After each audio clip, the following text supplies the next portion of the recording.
Good afternoon, ladies and gentlemen.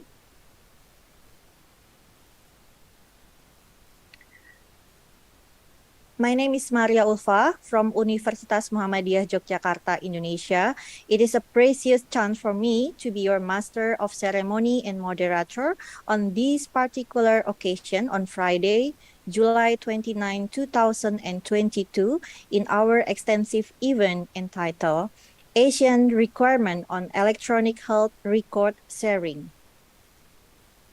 The working group developed this webinar for Digital Health, Asian University Network, and International Teleconference on Technology and Policy.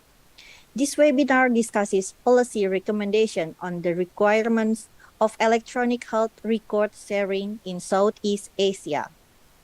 So, ladies and gentlemen, at this beautiful moment, I would like to welcome the Honorable Mr. Daniel Oscar Baskoro from the Ministry of the Health Republic of Indonesia, Professor Dr. Otman bin Ibrahim from University Technology Malaysia, Dr. Chali Fora Kulpipat from National Electronic and Computer Technology Center, Thailand, Dr. Tarit Srif from the Royal University of Phnom Penh, Cambodia, Dr. Emerald Larifion Abbas from Disease Control of the Ministry of Health, Brunei Darussalam, Professor Dr. Raymond Francis Sarmiento from the National Institute of Health, Philippines, Dr. Clive Tan from National Healthcare Group, Singapore, Dr. Engineer Dani Amon from Jena University Hospital, Germany, the distinguished Professor Dr. Engineer Eko Suprianto, the General Chairman of ITTP-COVID19, and last, welcome all participants to the webinar present today. Ladies and gentlemen, to open this event, let us pray with our belief and religion. May God make this event beneficial for all of us, and this event can run smoothly and conductively.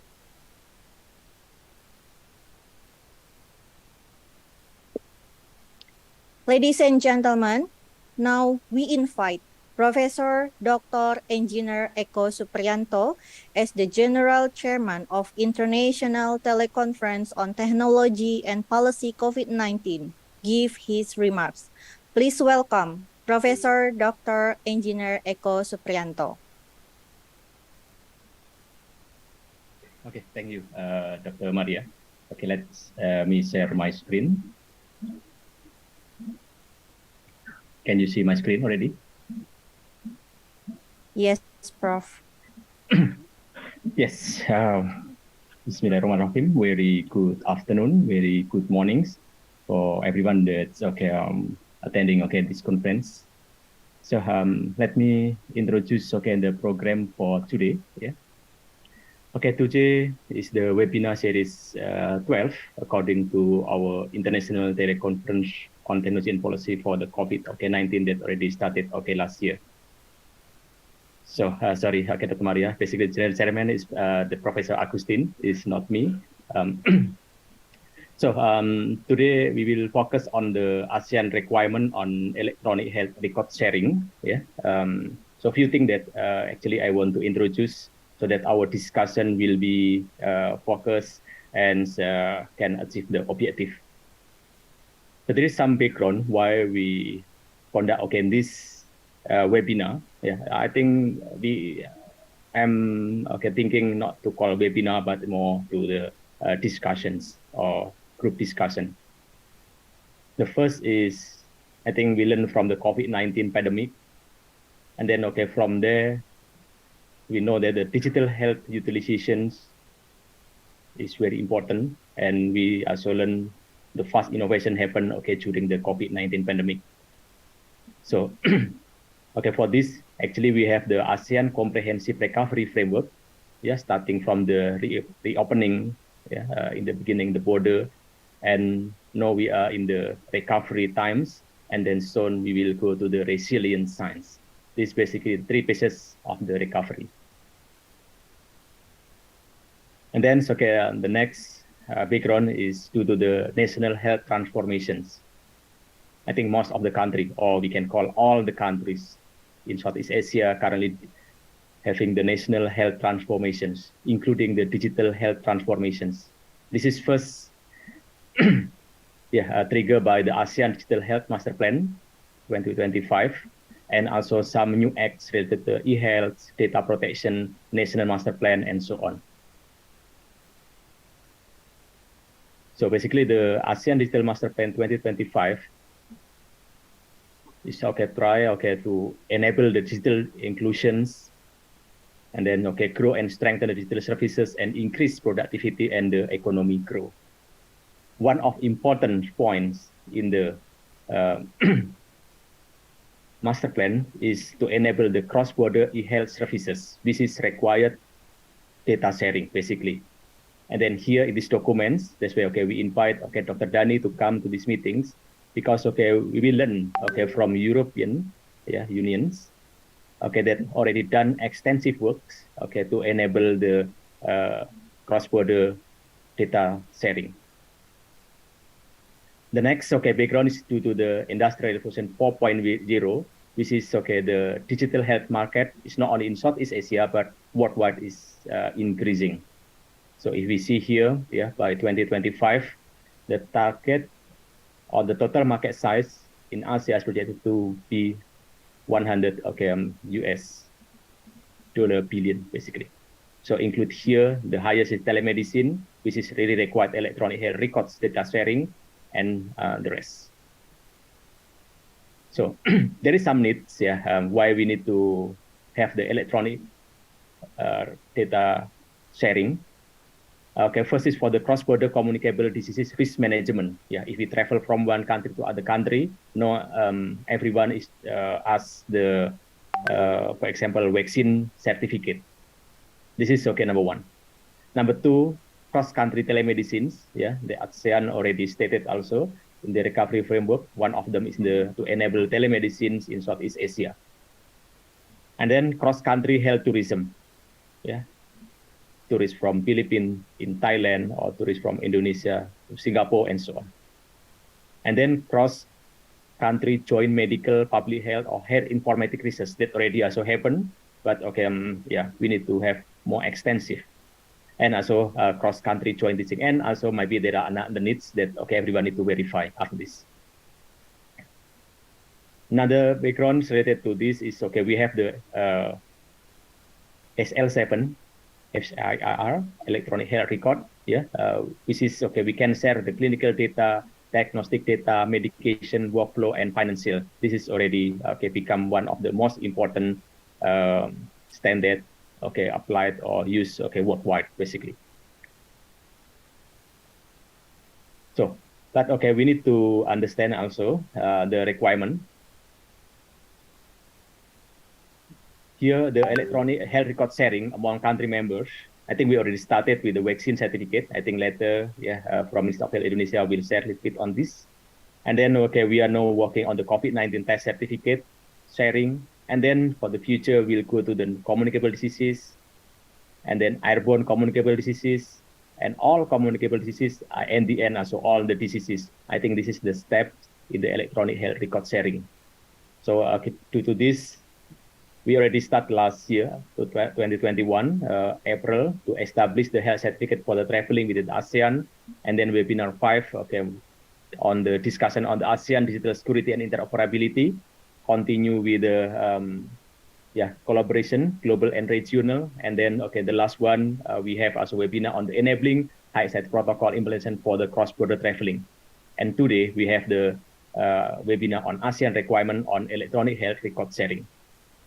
So there are 4 objectives for this webinar or discussion. First is we would like to know the current status of ESR in Southeast Asia country. But today we would like also to listen from Germany. And also second, to identify the need of electronic health record sharing in Southeast Asia. We would like also to listen from every country, and to analyze the requirement for each country for ESR sharing. And the end, we will discuss later, and the end, the requirement for the common electronic health record sharing in Southeast Asia. So this is some discussion material that we'll discuss today. Yeah, the application, the requirement, the data, the interoperability, the security, the ownership, the user, the storage, the regulations, roadmap, and pilot project. So how we do the formulation, basically, today is considered as webinar or forum group discussion. But today also we conduct some survey or few days before. After that, we will continue to optimize the guidelines, and then get the expert and multi-stakeholder review, and then because we are from academician, we will publish the journal, we will submit it, and then hopefully the idea will Sorry, be adopted. Professor Eko. Yes. Maybe sorry, yeah. your mic is mute. Adoption by country, and then we implement. Can you hear me? Hello. Still mute, Prof. It's okay. I can hear the voice. Oh, okay. Yeah, I think the Maria. I think it's still alright. So this is the method, and then the next one, we will start today with the speaker from Ministry of Health, and then in the end, also from Germany, and then after that, we'll have some discussions. The expected output for today's meeting is to have the draft of the policy recommendation on requirement of electronic health record sharing in Southeast Asia. So thank you very much for everyone for your attendance today, and enjoy the discussion until end of this meeting. I give back my voice to Dr. Maria. Assalamualaikum warahmatullahi wabarakatuh. Waalaikumsalam warahmatullahi wabarakatuh. Thank you very much, Professor Eko, for the remarks, and I'm sorry about my technique from the speaker. So ladies and gentlemen, let us toward to the core of this meeting. The first speaker is Mr. Daniel Oscar Baskoro. He is a Chief Operating Officer, Digital Transformation Office, Ministry of the Health Republic of Indonesia. Mr. Daniel graduated from Master Science in Technology Management, Columbia University, New York.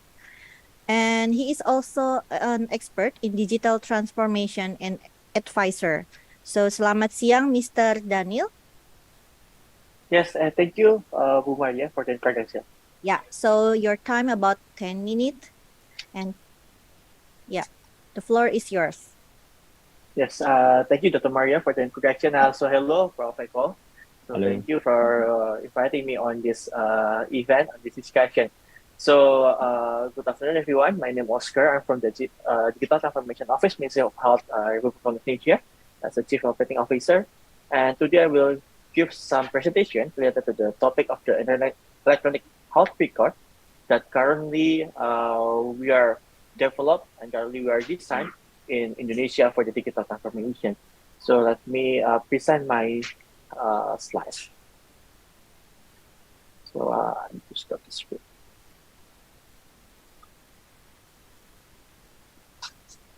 So the topic of the electronic health record is a very interesting topic that currently discussed in many countries and also the global community, because this is related to how we respond for the COVID-19 pandemic. So in this COVID-19 pandemic, we see that the medical record is very important to be developed not only in the paper-based format but also in the electronic format. So in this transformation agenda, so the president gave the direction to the minister to do the two main direction. The first one about the response, about to reduce the impact of the COVID-19. The first direction, and the second important direction is about the health transformation. So we are not only thinking about to have the good program of the pandemic situation, but also to have a good program after pandemic. Based on that, so the minister has the 6 priorities of the health transformation. And one of the priorities is related to the health tech transformation. And in the health tech transformation, we also have 2 groups for the health technology based on the digital format, and the second one about the biotechnology. But both of the topic is also related to the medical record. And talking about the electronic health medical record, the important thing is about how we can make the lifetime health record. So I think in the current station and also many implementation, there are still the medical record is still in the paper-based format, and if it's just in the paper-based format, that will be difficult to integrate from the early life until elderly. So that's the challenge. The electronic medical record will make the integration between the lifetime health record will be more easy. For example, this is the goal. This is the goal that we are designing. So we can have the medical records starting not from baby, but from the womb. So we can have the what kind of the healthy level of the baby inside the womb, and then we can have the level of the health in the baby, children, teenager, adult, mature, and then also the elderly. So it's important about having the clinical medical record, so we can integrate the lifetime medical record end to end. So what is our main purpose also? The main purpose is about the prevention. So usually, we only have the medical record where we go getting old, and that will be very dangerous because we only go to hospital, go to health facility when we're getting sick, and no any prevention because we don't have any medical record in our data, in our personal data. So this is the key. If we have the lifetime health record, so we can have more intensive program on the prevention aspect. And based on that, the minister composed the team that called with the Digital Transformation Office. So I'm currently in the Digital Transformation Office that focusing on the digital transformation agenda in Indonesia in the health sector. So this is a special team that are working on the digital transformation aspect. And currently, we have a team that composed from many backgrounds, from the startup, from the industry, and many other backgrounds also. And based on that also, learning from the pandemic situation, we have the app called Delivery. This is the app that we are using for the pandemic response. And all of the data is also based on the personal data, based on the personal health record, especially about the laboratory record about the COVID-19 testing. So this is the example how we success to integrate the medical record to one single application. So currently we have 98 million users, almost cover, I think more cover the half of the Indonesian citizens, more than half Indonesian citizens. And then the daily active users is 8 million. This is the biggest app utilization in Asia compared to also other super app. So this is the real super app that developed by the government. So this is the example. The integrated medical record is very important, and also the citizen also using that integrated app. And also other aspect also, what we are building for the integrated health medical record is not only from the government. This is the key. About integrating all medical records is about building the ecosystem. Because data is coming from the ecosystem, data coming from the health facility, data coming from the other provider also. So that this is that we are building. So we are building the app for the Dulini that integrate to many other ecosystems, so we can have more comprehensive health data based on the individual. And based on the experience of the COVID-19, we also roll out the design of the blueprint of the digital transformation that inform about the detail about how we design, how we develop, and also how we implement all of the strategy on the digital transformation, including about the health data integration. So everyone can access the document, the detail, the campus, the ID, all information over there, all architecture over there. We open all architecture, we open all information because of what? Because we need the support from the ecosystem. So ecosystem can also support us to build this integrated medical record, and based on the architecture that we are designed and we also publish. And this is the key. But the key how we can make the digital transformation success in the health sector is about shifting the reporting base to the service base. So if we only focus about the medical record for only reporting, that's not correct. So the most important thing is about having the medical record based on service. So this is the key. The government role is not reporting the data of the health data of the patient, but the government role is giving the service, health service for the patient. So that's the key. So the government don't want as a reporting mechanism, but government want as a service enabler, service provider for the health sector for the patient, and then we can capture the health data from that services. So that's how we shifting the reporting to the service stream. And based on that, we have 3 major priority on the digital transformation. The first one is about the data.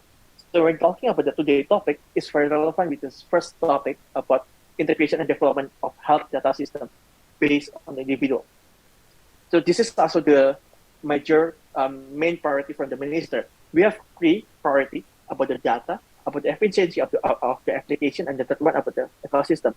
But the first one is about data. So if we're talking about the electronic medical record, is it important?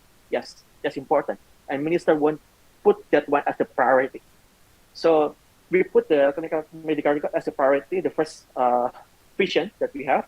And also, we want to integrate all medical record based on the personnel, and also make sure that medical record also used by the personnel for the preventive care, also used by the policymaker for the decision making. So not only integrating the data, not only collecting the data on the medical record, but also to make sure the data is used. This is also key. The second one about the second vision about to make sure about the efficiency on the app. We do on one health facility have so many apps related to the medical record. So we want to simplify. In the hospital, only need 3 or 5 apps. So currently, many apps in the hospital, in the primary care, and we want to reduce that app to make more efficient, only 3 or 5 apps. So based on that, we can have more standardized data. We can have more efficient data. And also the most important things, we can make the health worker more efficient. So they don't need to input the data on many systems. So they can focus about giving the services for the patient. That's the second one. And the third one, about to make sure about the ecosystem is there. Because to make this happen, we need the ecosystem. We need the startup. We need the industry that's supporting us to digitalize the healthcare system, to standardize, and also to integrate. That's the 3 core of the stack. We need the ecosystem to support about digitalize, standardize, and integrate all healthcare system into one integrated system. So that's why we have the 3 vision on this transformation agenda. And on the roadmap, we designed the architecture in the last year, the 2021, and this year we are focusing on development, and the next year about the implementation, and the 2024 is about the expansion. So the development will be a very long process because this is this stage. So about development of the app is not easy, right? This is not like a photo, like we can photo and then we can get the print of the photo directly. It's not like that. So we need to have the design. We need to build the standard. We need to build the probably lot tasks that design that we develop on this year. And this is the platform that we have to integrate health medical record in Indonesia. So we have the platform. Sorry, we call it platform. We are not calling this sister app because what we want to build about integrating many apps into one single platform. So never mind about the system. The system on the hospital still can be there. So we don't want to change any system on this hospital on the primary care. But we want to standardize and also integrate that system. So based on that, we built a platform called Indonesia Health Service in English, or Indonesia we call it the Satu Sehat. And this Satu Sehat integrate all health facilities. We are planning to integrate all health facilities in Indonesia. So 10,000 primary care, 3,000 hospitals, and many other health facilities also. And the integration based on the global standard, the FHIR and also 7. And also the important things, once the data is integrated, the data also will also sent to the patient because the data is also owned by the patient, right? The patient have the right to see the data. So we also push the data into the citizen health app, or we call it Peduli Lindungi. So in the beginning that I start the Peduli Lindungi with before COVID, but in the future, not in the future, next following weeks, the Peduli Lindungi will be covered beyond the COVID with other diseases also. This is the steps that we are have to integrate many different systems. And then just this week, we launched the Satu Sehat Indonesia Health Service platform. And this is about the teaser. We call teaser that the Peduli Lindungi that I'm already present the beginning for the COVID, but in the future, in the next following weeks and following months, we'll also have the picture for other diseases, for the schedule for the routine immunization, for monitoring for the TB patient, for monitoring for the nutrition status, and many other purposes also. So this is not only for the COVID, but also for other diseases also. So we integrate the data from the health facility and giving back the data that to the patient, the owner of the data. So that's we are also concerned about the security and privacy concern. This is very important to make sure we fulfill the rights of the patient. So we have also mechanism about the security and privacy consent. So we want to make sure all the data is safe and the patient also safe to have their data in the digital format. And this is the example about we integrate our data from the industry, government, about the patient, and many other things. And this is some standard that we use as a reference for the patient data reference, health facilities data reference, the human resource reference, medical device reference, financing reference, service data. And usually we call in the theory format about the master data management. This is about the reference data management that we use. And this is the timeline, that I will tell in the beginning. In July, we launched this Secretariat platform, the shared service platform. And August, we will conduct some process for the next several phase. And then in December, we're expecting some facilities that join in the pilot stage will already integrate in the platform. And the next year, and also next following years, will be expansion to integrate all of the health services into Secretariat platform. So this is also an example, also a quick example, that the benefit about having the digital health document that also will be very important for us to travel across the country. Travel outside the country. Because of what? Because we have the standardized data, we have digital format data on our medical record, and that will make the other country also so easy to recognize, to validate the data. That this is also the program that we have in G20, that we are using the Universal Verifier platform, and also using some standard, also using the integrated verification portal to make the people more easier to travel across country, across region. And this is the prototype, and it's a project that I already showed with the Director General of the WHO, Mr. Tedros, and also we developed also for the ASEAN, that also discussed by the health minister on ASEAN during the June meeting. So this is the mechanism, this is the benefit if we have a digital format health document, not only benefit for ourselves that we can have more prevention care in our activities, but also will make our productivity increasing because we will more easy to travel to other countries.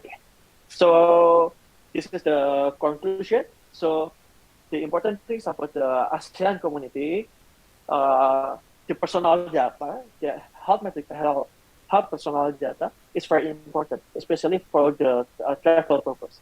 So this is we want to encourage all countries, all ministry health in the ASEAN to also have same things, not only develop the digital format medical record for the COVID-19, but for other diseases also. So this will be very important and so very easy to make global mobility more easier because we have digital health document for the verification validation purpose. And the second one, the technical standards. Yes, standard is many over there, but we can adopt or we can use the same standard that currently globally used in many countries. For example, L7.5.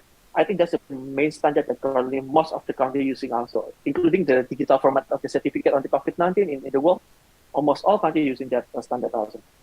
And also the last one, the important thing is about to make sure about the technology framework. Technology framework is also important to make sure that digitalization is there. So if we have the mechanism, we have the standard, but we don't have any technology infrastructure, that will be difficult also for digitalizing the medical record. The infrastructure is important, but also the important things about the cross-country validation mechanism that currently we are using in the WHO, we are using for the G20, is no any data exchange. So when talking about the validation mechanism on the medical record, it's not not about data exchange, but about to validate this is information is correct or not. Just enough. So this is I want to emphasize that about the electronic health record in the cross country is the mechanism is no data exchange, but the important thing is about to make sure the information is valid and correct, and then the people can easily and also safe to visit the country. So I think that's all the presentation for me. So thank you so much for comment or question, please. Yeah, thank you. Yeah, thank you so much, Mr. Daniel, for the interesting presentation about Satu Sehat platform Indonesia Health Service. And for all participants, we invite all of you, if you have any question to speaker, so you can write in the chat box and the answer also in the chat. And maybe we will continue in the discussion session. So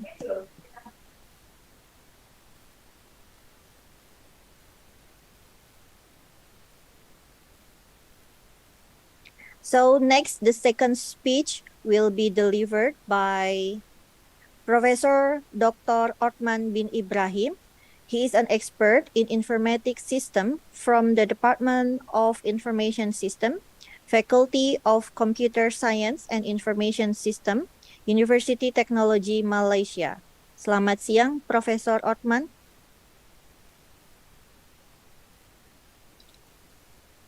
Hello, good afternoon, Doctor. Professor Othman is unable to join, so I'll be replacing him to deliver his slides.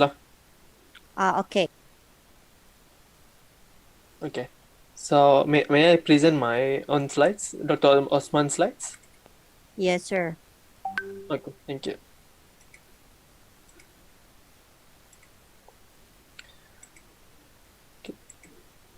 Can you able to see my screen?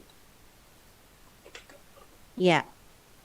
Okay. So basically, sorry for Dr. Osman couldn't join this webinar. So it's a urgent EF on urgent task to do. So I'm replacing Dr. Professor Othman for to deliver his sharings for this webinar lah. So good afternoon to everyone. My name is Mathia. Okay. So for this webinar, I will be delivering on Professor Othman's slides, which is on the Malaysia requirement on electronic health record sharing. Okay. Okay. Based on the Department of Statistics of Malaysia and Malaysia National Health and Account, the life expectancy average is mentioned 79.9 years. 79.9 years, yeah. So the area of concern of health is including the population health, people, financing, and delivery system. In the delivery system, we can see we have the integrated healthcare, accessibility, quality, and safety, health, workforce, new technology, and service model, and cybersecurity. Next.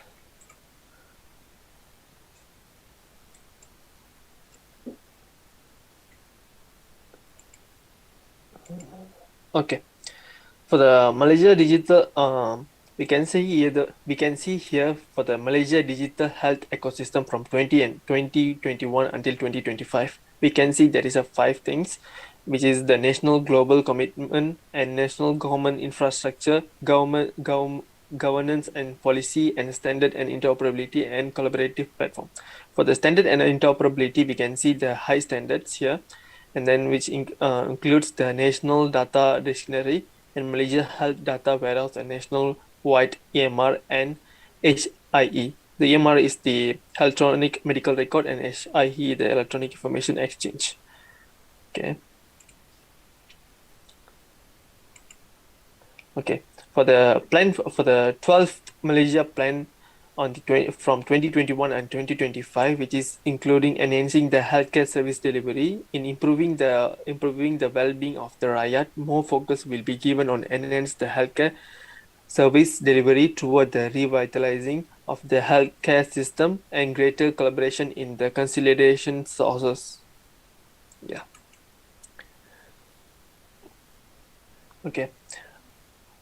The Ministry of Health digitalization strategies from 2021, some of the focus area, which is included the integrated health service delivery, as we can see here. And then for the Malaysia healthcare system, we can see on the left is the current condition, and on the right hand side is the challenges that we are facing now lah. So for the current condition on the left hand side, we see the patient healthcare related system related system, which is the EMR and the HIE, and the nationwide EMR project and HIE platform it's developing now. And then the services or program based system, including pharmacy, blood bank, and public health and financing. And then the big data and analytics, Malaysia health data and warehouse research and clinical trials. The regulatory related system, including the pharmacy, food and safety, and the professionals councils, e-government system, and online health services and regulatory framework, policies and standards, advancement in emerging tech and 5G, digital health innovation, and health tech proliferation. And then the multi-sector or public-private collaboration in digital health and innovation, and then the COVID-19 digital ecosystem and solutions. And then the challenges, we can see the multiple silos and fragment system, weak analytical capabilities, and majority of the hospital and clinics in the ministry still they using the manual system. And then the public and private sector is dichotomy and limited integrated and coordinated care services model and disruption in the new technologies. The regulatory roadblock, rising public expectancies, slow scaling and rollout, sustainability of pandemic digital solutions. So this is the vision of an interoperable health ecosystem. We can see the integrated Malaysia healthcare system, which is including the public healthcare and private healthcare. And then the establishing the ICT enable the environment in all healthcare facilities achieve an integrated nationwide health information system. Okay, for the national electronic medical record initiative, the national EMR implementation in Ministry of Health in hospitals and clinics, established the health information exchange and platform and lifetime health record. The health vision is Malaysia is to be national of healthy individuals, families, and communities. And there is a 4 objective for this EMR project, which is the care of continuity, care of coordination, patients engagement, and then the data and analytics. And then the goals for this project is the care and coordination continuity, clinical operation and financial efficiency, improve quality and health outcomes, data driven insight, and better patients or customer experience. For the expected outcome is the integrated healthcare delivery system toward the as we see in the previous illustration. And then the activities for the each initiatives from 2016 until 2022, we can see here 5 activities, which is the National E-Health Strategy, Infrastructure and System, 1 Person, 1 Record, Health IT Workforce and Development Program, and Smart Partnership.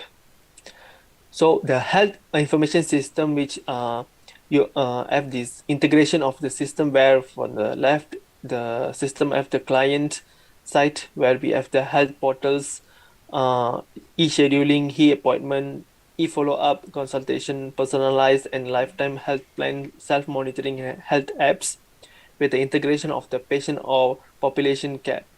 And then this system is integrated to the national wide, and then form a health information system. Okay, this integration to external system is also required, however, not reflected here. Yeah. The implementation challenges, we can see the system implementation challenge, including the integration and interoperability, build will versus buy, and performance, continuous monitoring and evaluation, scalability, feature readiness, and then the support and maintenance is the implementation challenges lah. So the new challenges we can see here, the legal, in terms of the legal, ethical, and safety, we can see it's a many we can read here. And then for the action plan for the ICT, we can have the goal of health system transformation, and we have 7 pillars, which is the standard and interoperability, ICT infrastructure and connectivity, application and system, health information and exchange, and then the people skill and expertise, change in the adoption, monitoring and evaluation, and sustainability. And then foundation is enterprise architecture, national e-health policy and strategy, legal framework and policy, and leadership and government.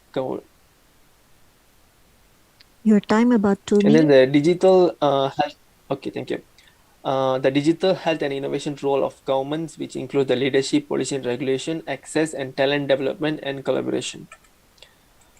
Okay, moving forward, the post-pandemic requires transformation and comprehensive recovery plan, further strengthen the health system and preparedness and response capacity toward the resilient nation, and then enhance the digital technology, data and analytics towards the insight-driven organization. New approaches required in digital economic era, including the integration, interoperability, and consolidation, national-wide scale-up, cloud deployment models, emerging technology, IR 4.0, and new fundings and business models, agile procurement and project management, public-private partnership, foresight, policies and regulation, and maturity.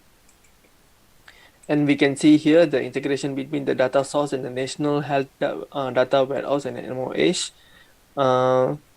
The information exchange infrastructure, we can see where on the left is from the data from the client registry, provider registry, and the facility registry, and terminology services. And then we have the middle in the data exchange infrastructure services, and at the last is the MOH health care systems. Okay, so that's all from Dr. Othman. Thank you for your kind time and listen. Yeah, thank you for your presentation, Mr. Mattia Legen. Ladies and gentlemen, next move to the third speaker. He is Dr. Chali Forakulpipat. He is a head of the Information Security Research Team at the National Electronics and Computer Technology Center, Thailand. He is also working as an IT consultant at King Chulalongkorn Memorial Hospital for Information Security and Digital Transformation. Good afternoon, Dr. Chali. Good afternoon, everyone, and thank you, Dr. Maria. Yeah, so the stage is yours. Yeah. Okay, let me share my slide.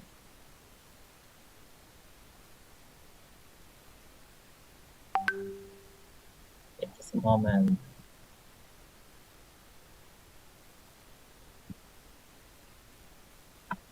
Okay.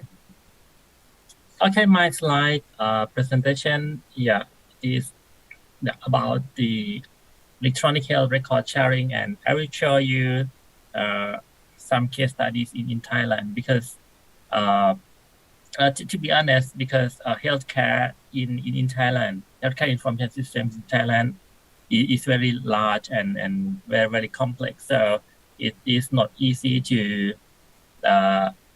have the same standard, because each hospital, they have their own methodology or their own standard. So how to standardize is very, very difficult. And what I'm going to present you here is I want to show you some successful cases about data sharing. And So what I'm going to say will be about both technical issues and legal issues as well, because today in Thailand, we emphasize the importance of data privacy law and cybersecurity law. So physician or hospital members, they have to take into account these laws as well. Okay, I would like to show you two cases. First one is requirement on health record sharing with an emphasis on COVID-19 vaccine certificate. As I mentioned to you in this conference last year, and we will show you some updated information. And the second one is data sharing across hospitals and organizations.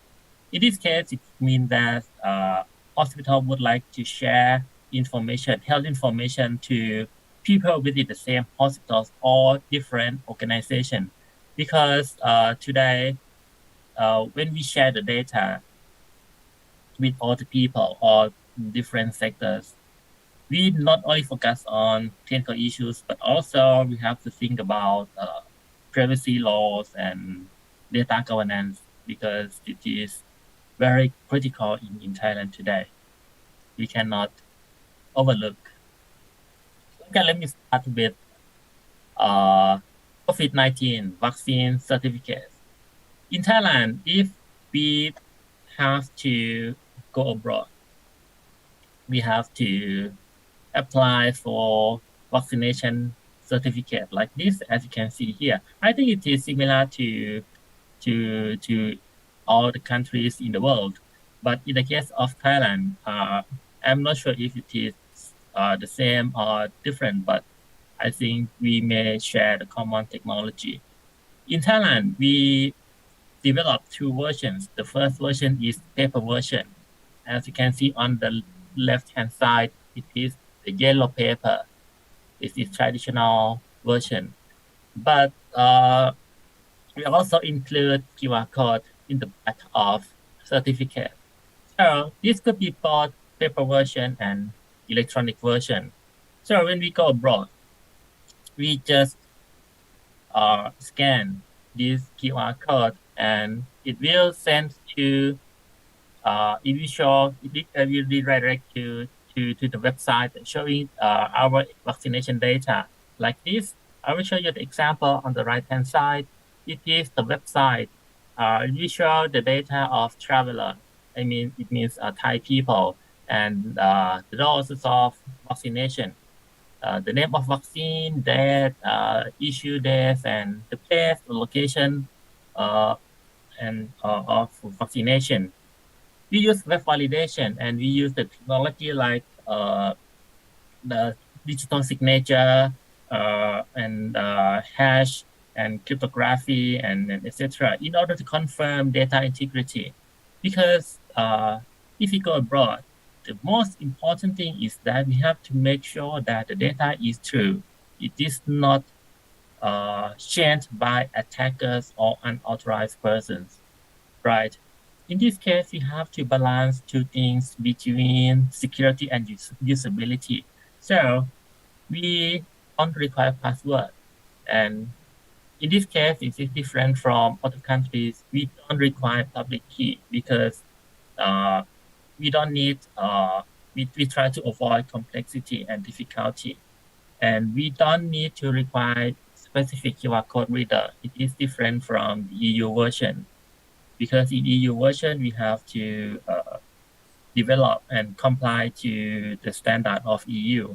But anyway, we also have the EU version as well. It is the third version, but I don't show you here in the presentation. This is the conceptual design for vaccination data, and also we have metadata of people. We have to format the data, standardize data in the JSON version, in the JSON structured data, and we use digital signature to sign, and then we store in the server, and after that, officer abroad, maybe in the airport, they scan, they can check the data and also check the issuer is Ministry of Public Health using digital signature technology like this. So in this picture, we use the two main technologies.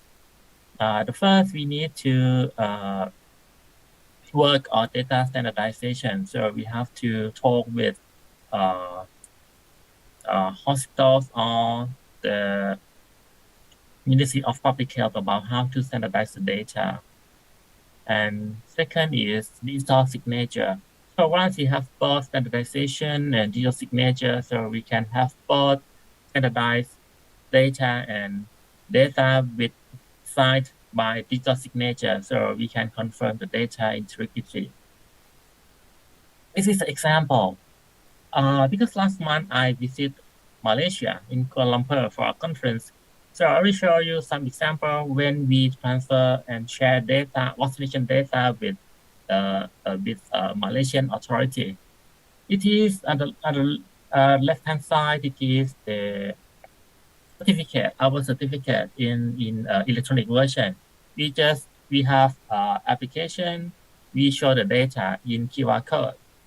Once we scan, we use QR code reader scan. It will redirect to the website by Ministry of Public Health, and it will check retrieving certificate, checking the data correctness, and verifying authority of issuers. So this can check that the data is not tampered by unauthorized person. And the concept here is quite similar to Singapore officers, because this idea we talked with Singapore embassy many months ago. So we have the mutual recognition. So we share the technology together. And next, the system will, once we check that the system, the data is correct, it will retrieve and send and show vaccination data. And on the right-hand side, I think it is maybe familiar to Malaysian people. It is from MySejahtera application. So once I before I depart to Malaysia, I have to pre-register my vaccination data to the MySejahtera application. So I just send this QR code to MySejahtera application, and system just retrieves the data, my vaccination data, to MySejahtera application automatically.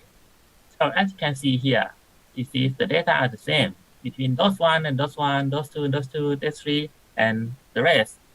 So it is very convenient, and it can show the success case of sharing data about COVID-19. Okay, the next, I'd like to show you data sharing across hospitals in Thailand and other organizations. And actually, there is no one standard or one secret answer, but I will show you just the concept that we need to comply and need to take into account. Anyway, the first thing is we need high level of information security, because if we want to share the data with the other organization, we have to confirm that the recipient must have the good level of information security, because if we share the data, our maybe patient data with the third party, and if they don't take care of our data and the data is hacked by unauthorized person, it might be my fault or the third party's fault. Anyway, it's not a good idea. So we have to confirm that both parties have good level of information security. The first thing is confidentiality and PDPA, because privacy law in Thailand we call Personal Data Protection Act. Maybe the name PDPA is similar to Singapore or some country in ASEAN. And also we have to make sure that both and all parties have acceptable security standards or practices like ISO 27 families and maybe any other acceptable standard or local standard, national standard, etc. Your time about 1 minute, sir. Okay. And besides information security, we need to focus on data governance. In Thailand today, the term data governance is quite popular because we include the word data governance into the law or technical guidelines that we need to follow data governance, because data governance, we focus on about process, people, and technology. And so we have to check if the third party has good data governance structure or practice or not. Okay, this is my last slide. Just show you the most updated information about our health platform. It is super app in Thailand. It is called More Prom app. It means ready doctor. So we plan to develop super app like More Prom in the future in order to share and do everything about health record in the future. For example, if we go to see a doctor in hospital one, we can we can see about the record and anything about our treatment in hospital one. And then if we go to hospital B, the next hospital, we can show data in super app, something like that. And we just start, and we hope that in the near future we can finish this application. Yeah, thank you very much. Thank you very much, Dr. Charlie, for the inspiring presentations. So, ladies and gentlemen, next we will invite Dr. Emeroy Larifion Abbas. He is the head of disease control of the Ministry of Health, Brunei Darussalam. He actively lead the Brunei Field Epidemiology Training Program. So, good afternoon, Dr. Abbas. Good afternoon. Yeah. Your time about 10 minutes for presentation. Let me just share screen, yeah? Yeah.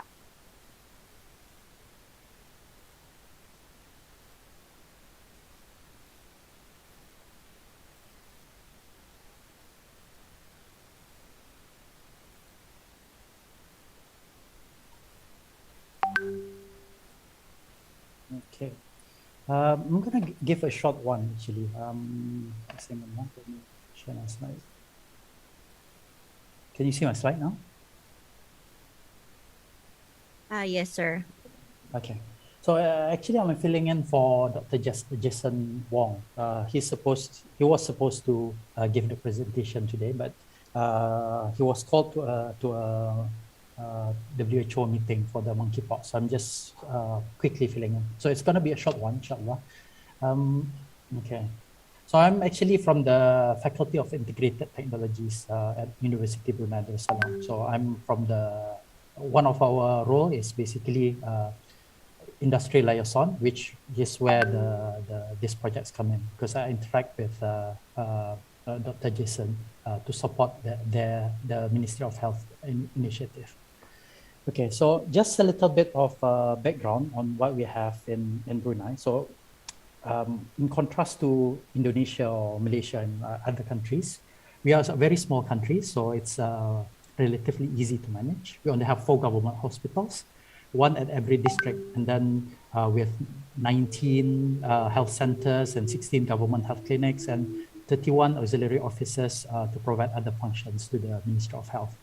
On top of that, we do have 2 privately run hospitals, the Jurudong Park Medical Center and Pattaya Jurudong Specialist Center, and of course, many privately run small health clinics. Yeah, so I think in 2012, I believe, Brunei, the Ministry of Health started this project to introduce the Brunei Darussalam Healthcare Information and Management System. We call it BRUHIMS. Yeah. So the aim of that is basically because in the post 2012 we are using a manual system. I mean the government sectors, the government MOH. So basically the aim of the BRUHIMS is to improve patient care, work processes, make it efficient, the delivery of the health more efficient, and of course patient safety. So basically the BRUHIMS system adopts the concept of one patient, one record.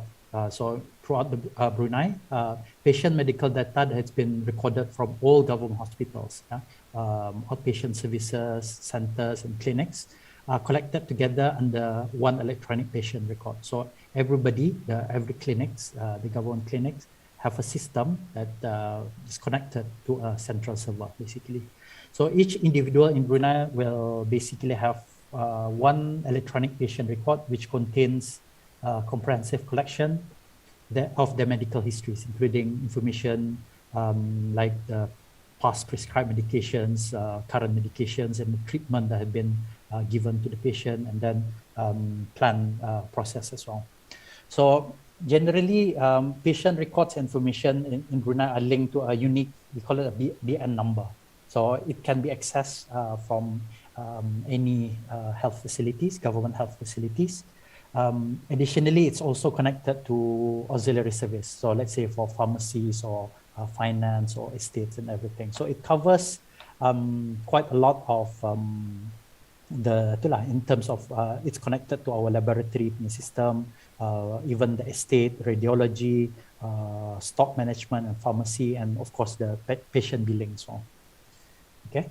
I think so when it started, it's actually introduced to the purely for the health services, medical health services. But in 2015, 2016, they extended it to a dental, to include dental information system. So meaning it's connected to dental clinics and dental centers in Brunei as well.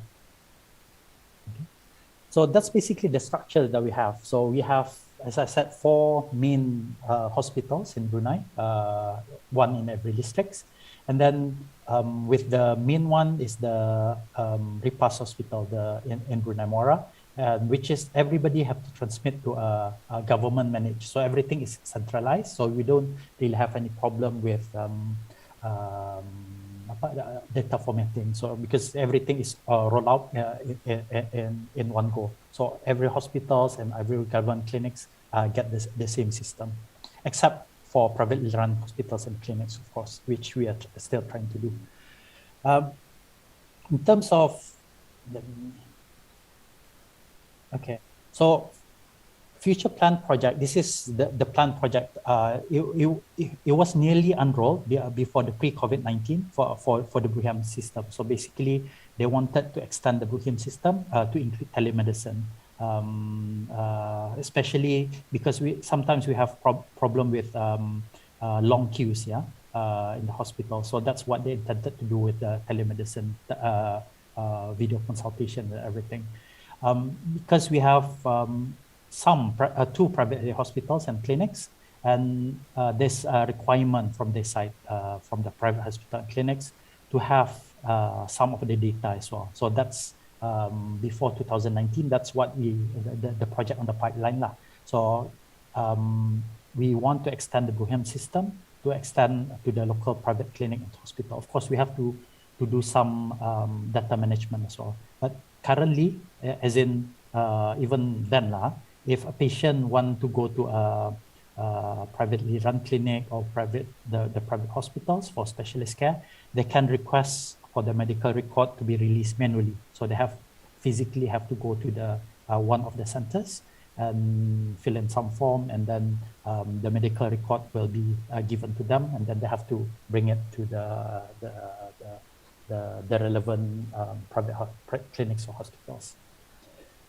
Because Brunei, we do also provide flying doctors and school clinics. So that's one of the future plans that we have at the time, to provide remote access to BRUHIMs for our flying doctors or school clinic that's popping up regularly. Okay, but due to the COVID, so the strategies kind of changed a little bit. So instead of starting with the project that was planned, meaning extending the BRUHIM system, we got a company, a Chinese company, collaborated with the Brunei government to introduce an applications. Basically, it's a BRUHealth. We call it a BRUHealth App. So the initial intention of the project of the app is to facilitate contact tracing during the initial stages of COVID-19, even the everybody have to detect early symptom of infectious disease, to track people because it's included with the GPS system as well, to ensure all users do the health assessment. So meaning if we do our art test, we have to upload it on the Blue Health system, and then it will be can be monitored by the Ministry of Health. Then for entry into government buildings or business premises, they also enforce the use of our QR code, because I know the Blue Health uses a GPS system, but sometimes the problem that they have is some of the users that switch off their GPS, so they cannot detect it. But for QR code, it's actually enforced in the premises. But over time, as the services provided the Blue Health, they extended further to provide convenience to user to access their health record. Although I have to say it's a limited access now. There are only some data that we can access, even our personal data. There's a the limitation on the record that we have. We can make online hospital, clinic visit appointment, and there will be reminders there. And then there are also the Blue Health app also provide online video consultation. So instead of going to the hospital or clinics for minor illness, we can make an appointment through the app, and then through the app we can have video consultations with the doctors at different times lah, a convenient time for everybody.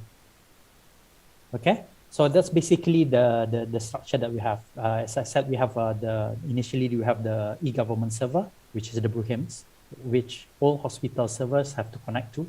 So all the data from the BlueHIMS, all the medical health record is dumped into the e-government server, which is managed centrally at one places.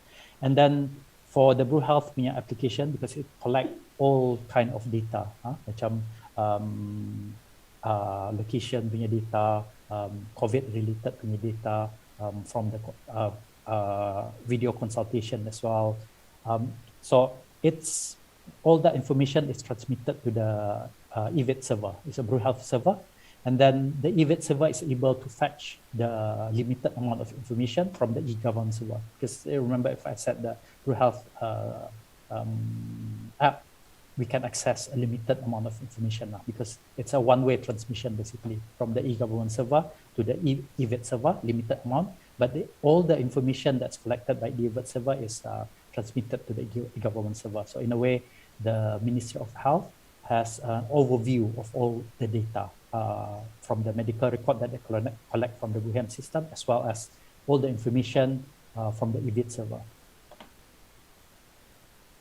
So in terms of the need for data sharing, because I mentioned previously, there's a definitely previous requirement on data sharing, but at the moment, even now, it's targeted to local hospitals. So that's currently work in progress, because COVID is getting better. So there's a lot of projects now extending. We are starting extending it to the two private hospitals, and then slowly they'll unroll it to the private clinic as well.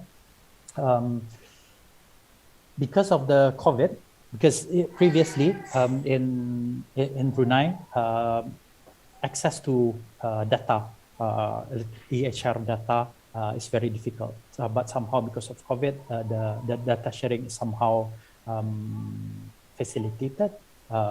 And then the current initiative, now the government, because of that, the government now is more open to the ideas of sharing the data. Of course, there's still a lot of hurdles that need to overcome, but there's a lot of initiative by government. So let's say that now, even for researchers, our researchers at universities, they can apply for access to some of the data, although it's blinded data, to facilitate research. So they even provide funding specifically to work on health data that's obtained both from the BlueHIMS server as well as the Blue Health server.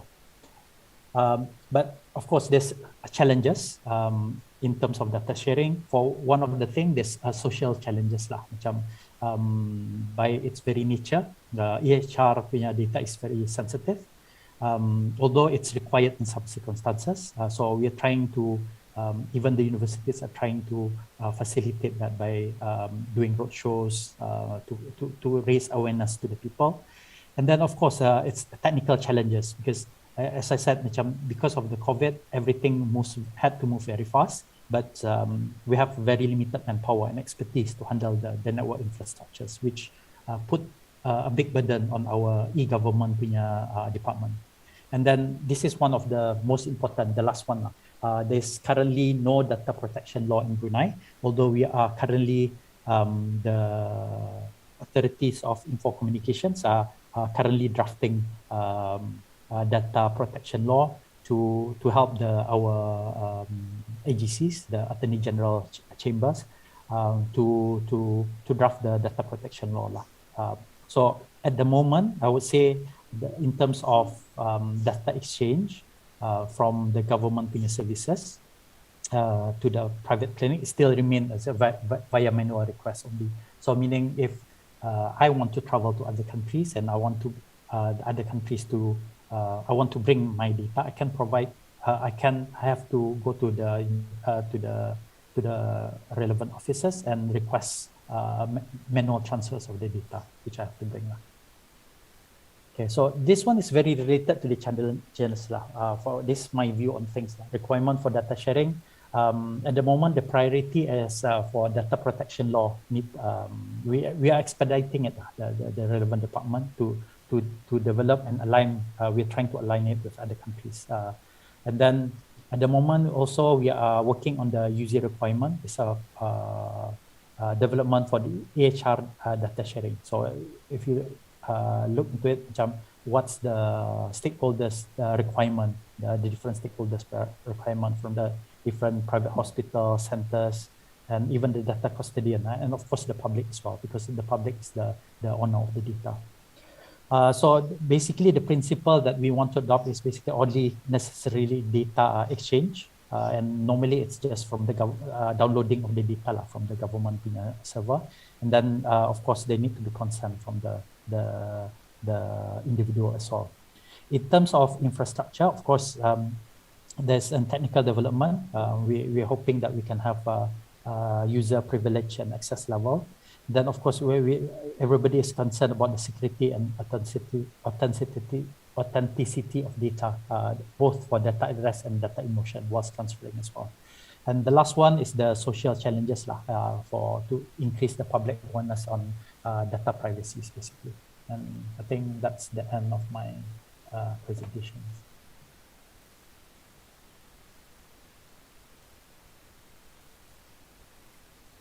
Hello. Yeah, okay. Thank you, Dr. Abbas, for the brew health requirement on electronic health record sharing. And next, we are going to the next speaker, Professor Dr. Raymond Francis Sarmiento. He is a director of the National Telehealth Center, National Institute of Health Philippines. He is also a chair of the International Medical Interpreters Association of Health Informatics for the Development Working Group Philippines.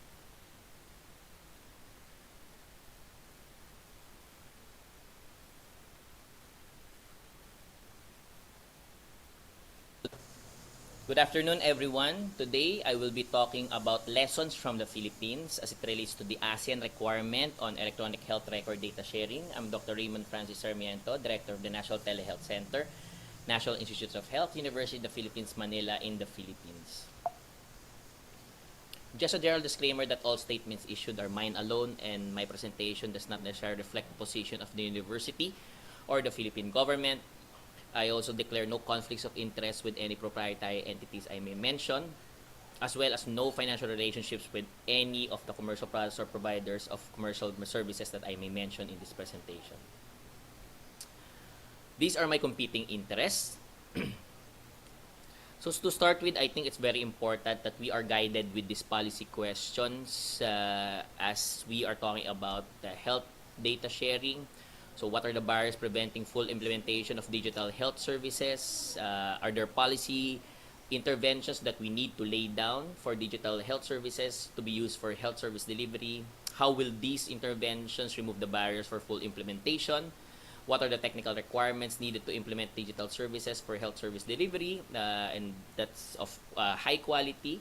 And how can social media be leveraged for the deployment of digital health services? And consequently, is social media data important for us to be able to know from a public health surveillance standpoint any emerging or re-emerging cases of a particular notifiable disease? How can the policy interventions and technical requirements help in maximizing the benefits that can be gained from innovative technologies like big data, artificial intelligence, or Web 4.0? And I think it's very important that we're talking about something that's critical to all of these in terms of being able to improve health service delivery and providing quality health service delivery, and that is digital health. In this presentation and in this particular slide, you will note that there are a lot of technological advancements and equipments that are mentioned herein. And digital health is really more than just the technology. At the heart of it is the patient, and that's really the reason why we're doing all of these. So for e-health solutions in the Philippines, we have these 6 pioneering e-health solutions or electronic medical records. Just a general disclaimer again in terms of CHITS, which is our own homegrown electronic medical record system that we have deployed to more than 180 primary healthcare facilities. In the public sector, CHITS is an acronym. It stands for Community Health Information Tracking System. And it's the earliest electronic medical record deployed in the public sector, for especially for primary healthcare centers, which we started in 2004. And these are really the pioneering electronic medical records in the Philippines.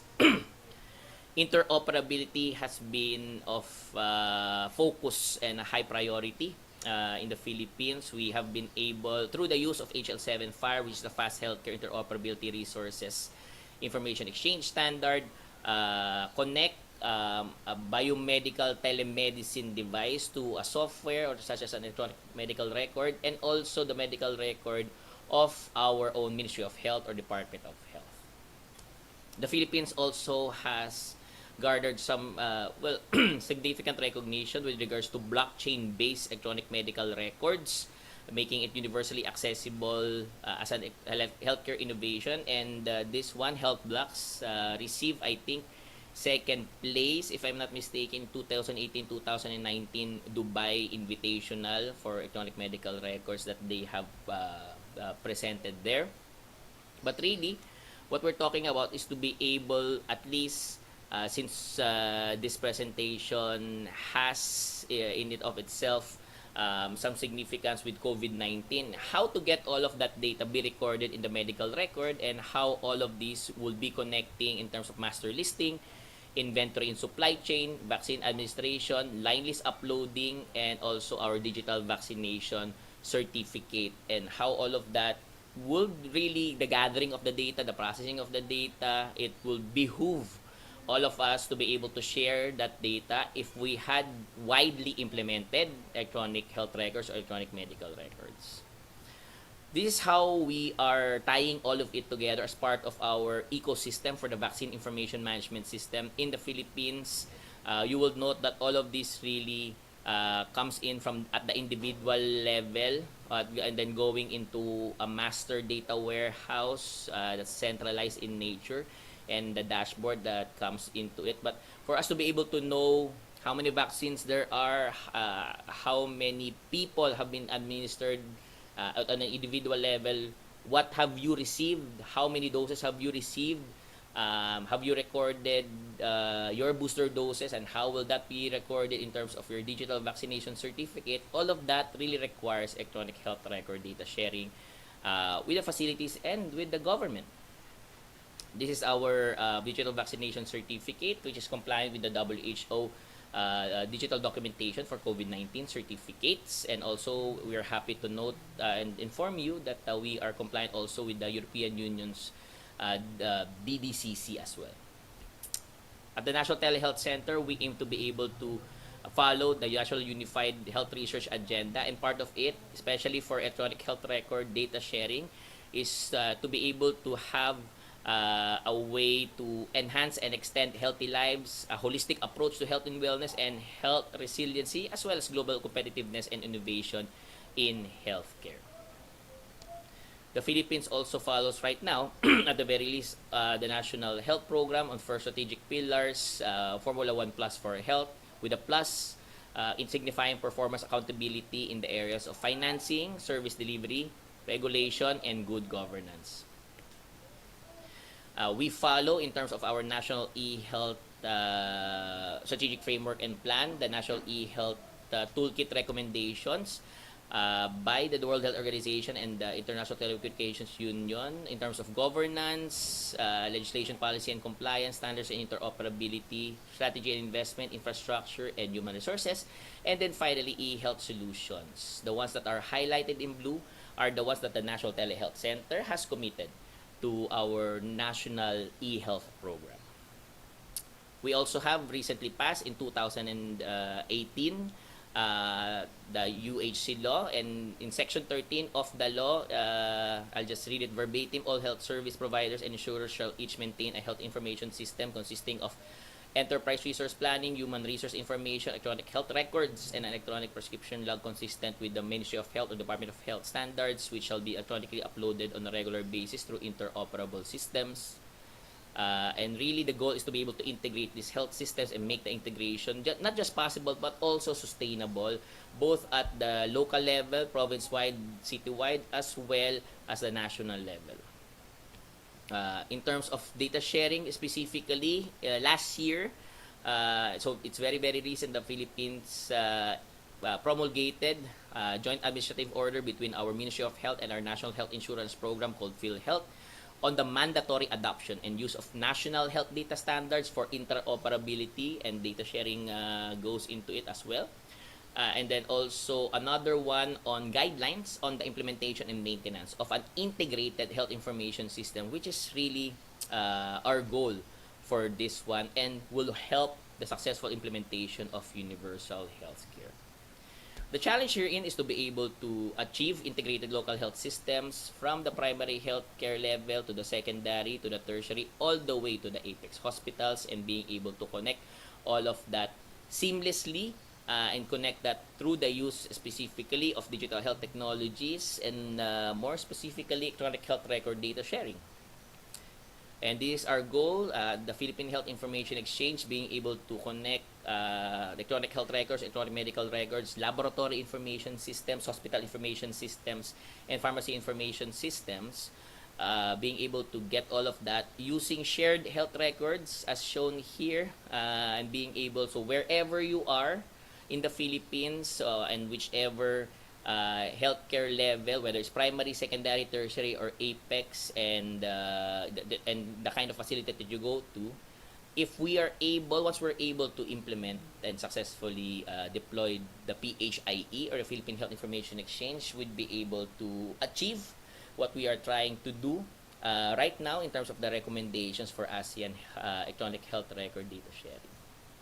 And really the goal is to be able to have UHC, which is universal healthcare, enabled through the use of digital health and the creation of these service delivery networks, and all of these really contributing to how we will be communicating and sharing information, putting a premium on quality healthcare service delivery and patient safety. These are just my last set of slides, and we have to recognize and engage all stakeholders at all levels. So you will know, from the citizen level, the policymakers, executives, clinical organizations, digital health technologists, and the academe. All of these have to go together. Public-private academe, so civil society have to band together to be able to achieve this. And with the keys to successful implementation, looking at a whole of system approach, and not investing in obsolete solutions, but really looking into deploying state-of-the-art or cutting-edge solutions, learning and reusing success from the others. The technology should be appropriate for the levels of maturity And in terms of infrastructure and the competency or skills in the workforce of those who will be using it, we have to be able to start small and show benefits through the evaluation built into the program, and to iterate all of these based on the lessons and successes that we have gained. Finally, just my take-home message, key investments in human resource development, infrastructure, and research and development, especially in the niche area of the electronic health record, electronic medical record data sharing, they need to be made and then sustained in order to improve productivity, increase overall efficiency, and disseminate quality knowledge products. And this is not just for the Philippines, but also for the entire ASEAN region, because it will be helpful for us if we're able to do that at a regional level. A whole of system approach is necessary for us to accelerate our recovery from COVID-19, since this is really the background in which we are talking about this. And ultimately, it will be up to us to define whether embracing interoperability and health data sharing, and whether it will work for us, with us, and not against us, so that we are able to reach a more resilient and healthier Philippines, and therefore ASEAN level, at the regional level. Thank you so much, and I look forward to answering your questions. If you have any questions, but it's after the webinar, please feel free to email me on the email address you see on the screen. Thank you. Terima kasih. Thank you for the presentation, Professor Raymond. So next speaker is Dr. Clive Tan. Yeah, he is an adjunct assistant professor from Sao Sui Hoc School of Public Health, National University of Singapore. He is also director of Integrated Care National Healthcare Group in Singapore. So Dr. Clive, the floor is yours. All right. Thank you so much for this invitation. Let me do my screen share.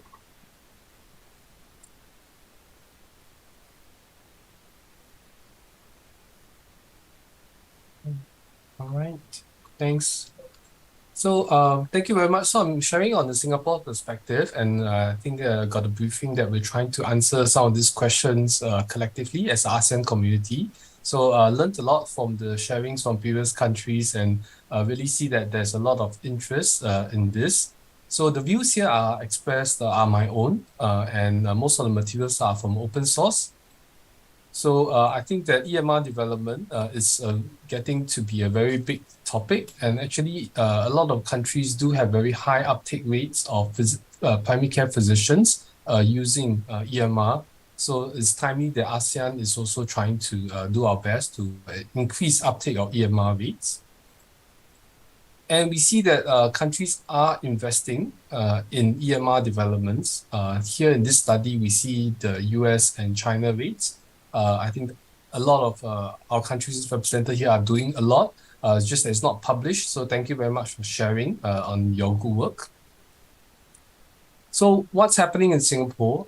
Singapore has this National Electronic Health Records, where it's also, we are trying to do this one patient, one health record system, connecting our hospitals, polyclinics, community hospitals, also with our laboratories, clinics, and various national centers. We also are thinking very hard about how do we reach out to to private sectors. I think that's something that is still an area for development, because if we want our individual patients to have the medical records follow them, regardless of where they go, we do have to think about the private sector. And we have been finding that the EMR maturity ladder that HIMSS use has been very helpful for us to analyze where we are in terms of EMR adoption and also chart our progress. So we want to get our hospitals to level 6 and level 7. So this has been a useful framework for us to think about it. And I think it's very challenging to get level 7 because it's like the highest level, and they require a high level of analytics, and analysis and big data. But I think that because we plan with that in mind, when we set up our new hospitals, like this Ng Teng Fong Jurong General Hospital, we were able to sort of plan with that in mind And when the Jurong Hospital was open, shortly after, we were able to accredit it for level 7. But I think that while we had very big ambitions for EMR developments in Singapore, and way back in 2018, we were talking about putting in place certain legislations to get all the private sector on board. But what happened was also the cybersecurity incidents where we had healthcare records that were breached. Right, I think that put a very important pause in our development, and a timely one, right? So that we sort of strengthen our health systems before we move forward. So I think the defenses for this, cybersecurity attacks is very pertinent, and we kind of like compare it to like having brakes on a car. Right? If you want to drive your car fast, you need to have strong brakes so that you can stop in time. Yeah. So we spent a bit of time strengthening that over the last few years, and I think that moving forward, we'll be trying to get things to be more integrated and systems to be more shared.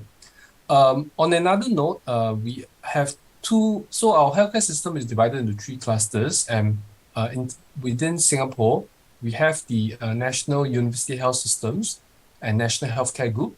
Moving on to EPIC, COTS bespoke product, that a COTS product to replace our bespoke EMR systems. A very important event that happened earlier part of this year, in March, was our Minister for Health announcing this Healthier SG strategy. It focuses a lot on preventive health and this sort of seeing one doctor. But actually beyond that, we know that what it means is that the data systems need to be more connected.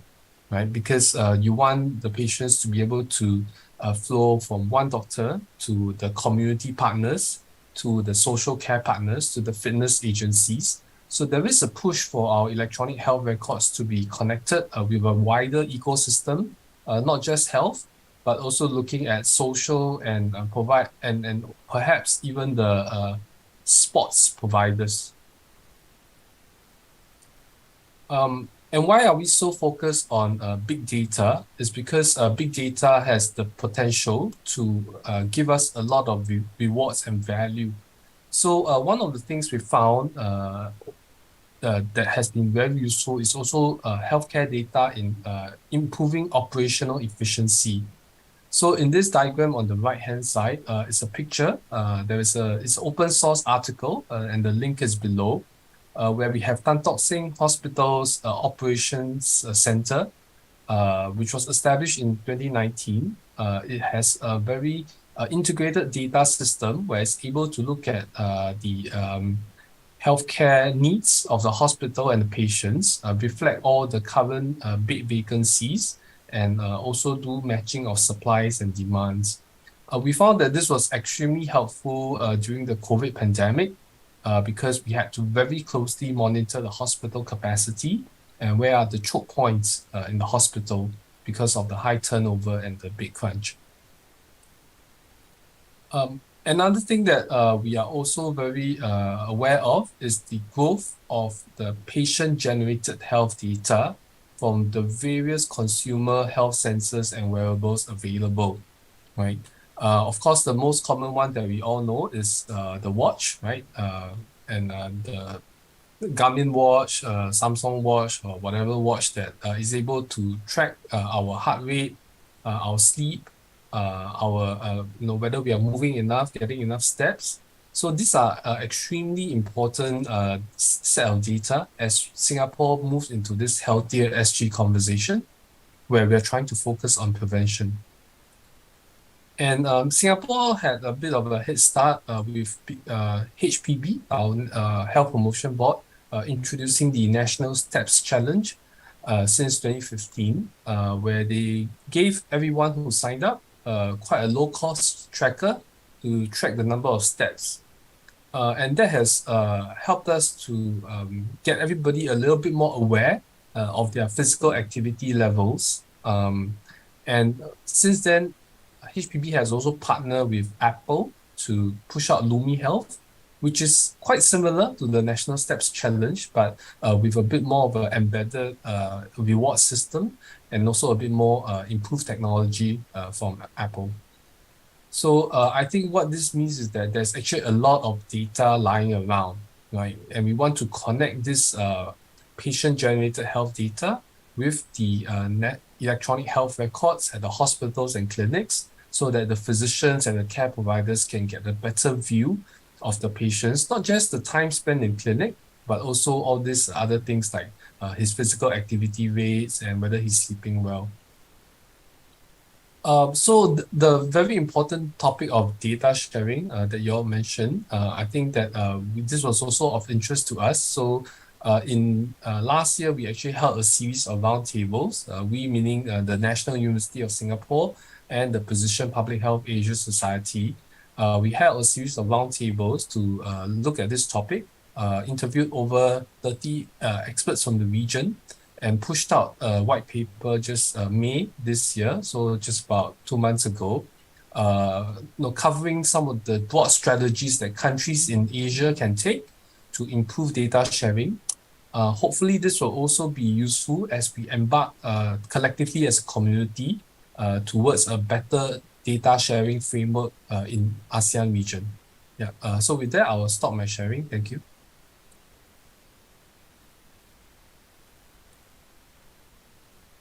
Okay, thank you very much, Dr. Clive, for sharing the Singapore requirement on electronic health record sharings.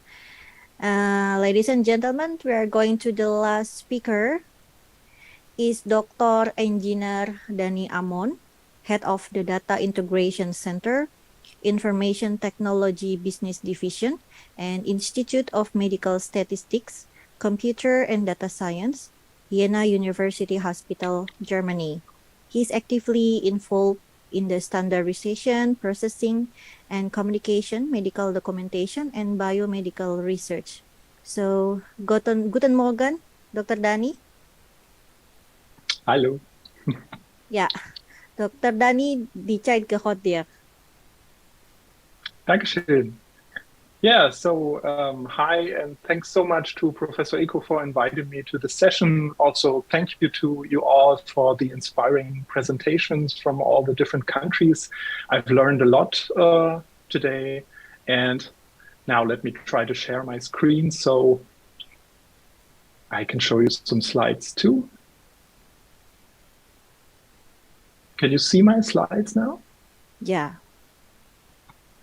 Great, thanks. So I want to talk to you about data sharing in Germany and in the EU as well.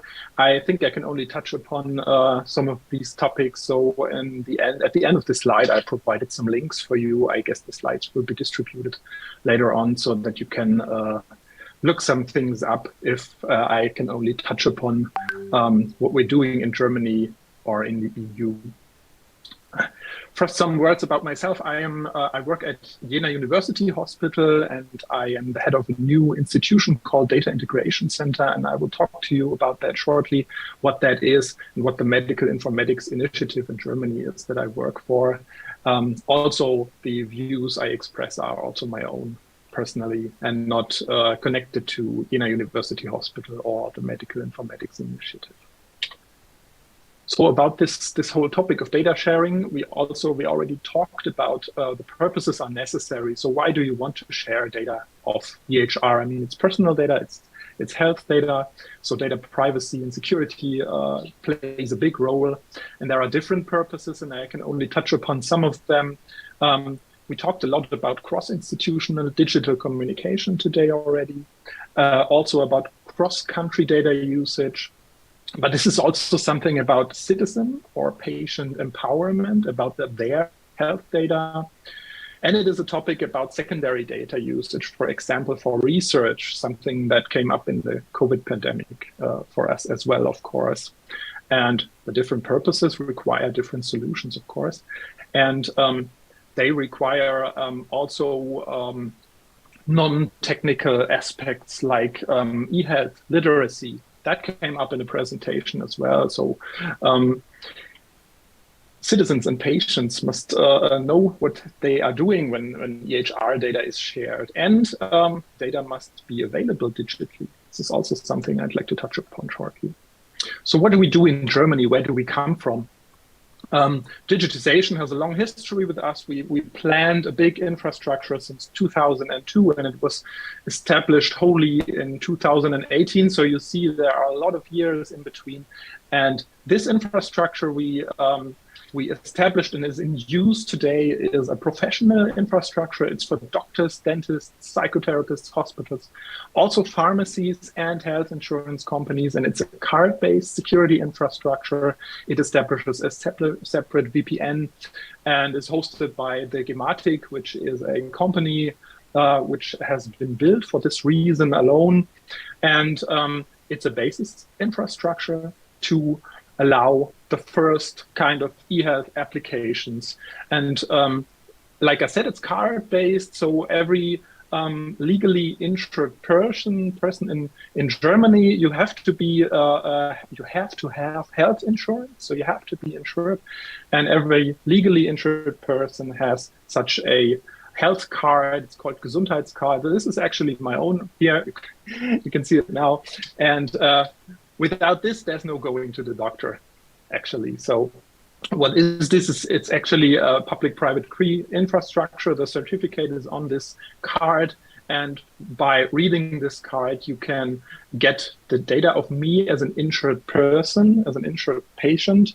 And so insured person's data management was one of the first applications for this, this infrastructure. So is the person really that person he says he is or she is, and is the insurance correct, is the data, the patient data correct, the place where I live, and so on, my birth date and my telephone number.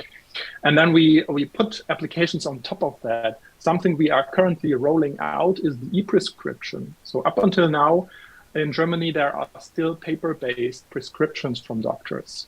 I've actually had to bring something from my general practitioner to another to my pharmacy this week, and thought about this, how cool it would be to have this electronically. And this is in rollout currently in test. We have around 200,000 e-prescriptions, I think, which are now done in the first of the federal states of Germany.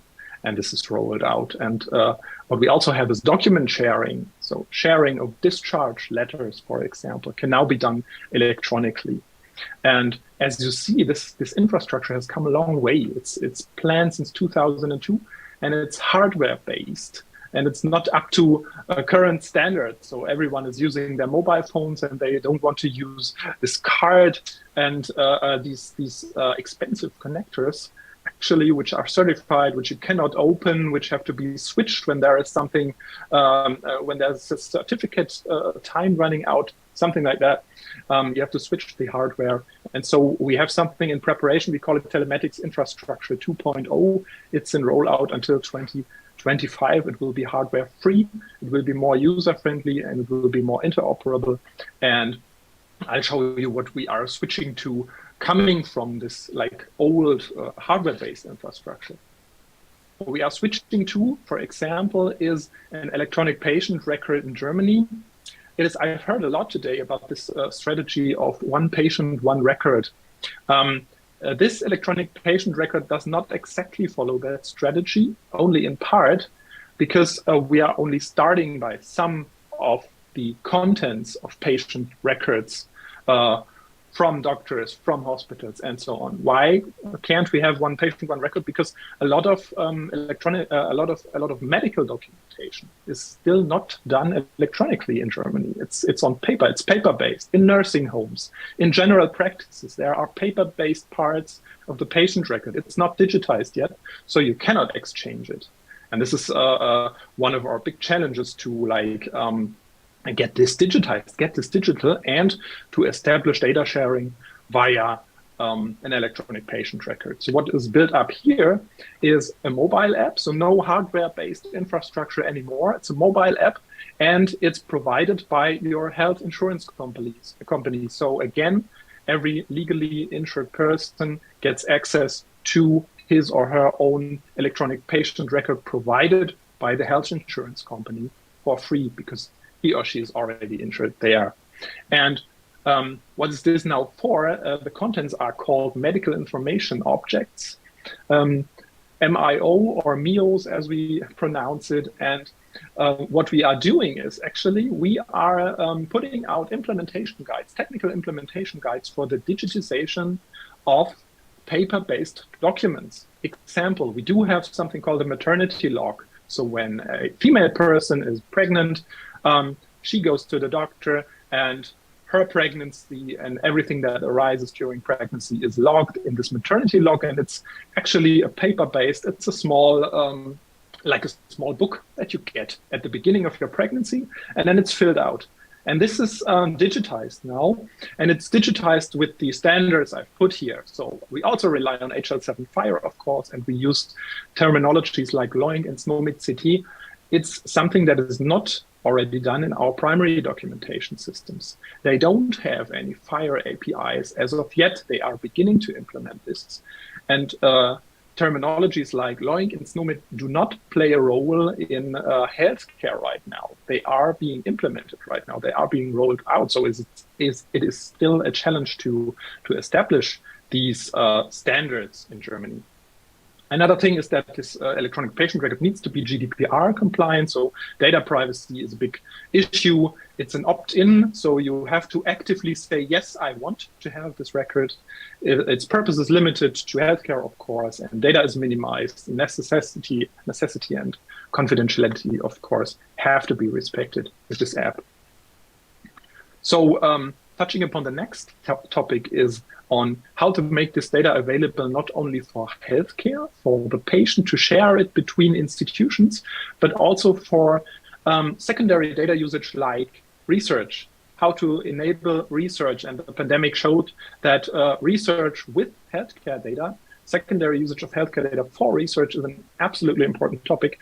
And this is something done in the Medical Informatics Initiative where I actually work for. And what we do is we connect all of Germany's university hospitals by establishing these data integration centers. Healthcare data is provided for research. And that means in the data integration centers, we are at the forefront of standardizing data, of harmonizing data, because it's already been said today, data is in vendor-specific silos or databases. We rarely have FHIR APIs, so to get this data standardized is still one of the big challenges in Germany. And what we do want to build up here is a sustainable research data infrastructure in parallel to any data sharing for healthcare. So it is a parallel infrastructure because there are different needs. For example, any data needs to be pseudonymized in this research data infrastructure. No names, no addresses and something like that. And for healthcare, of course, you need that.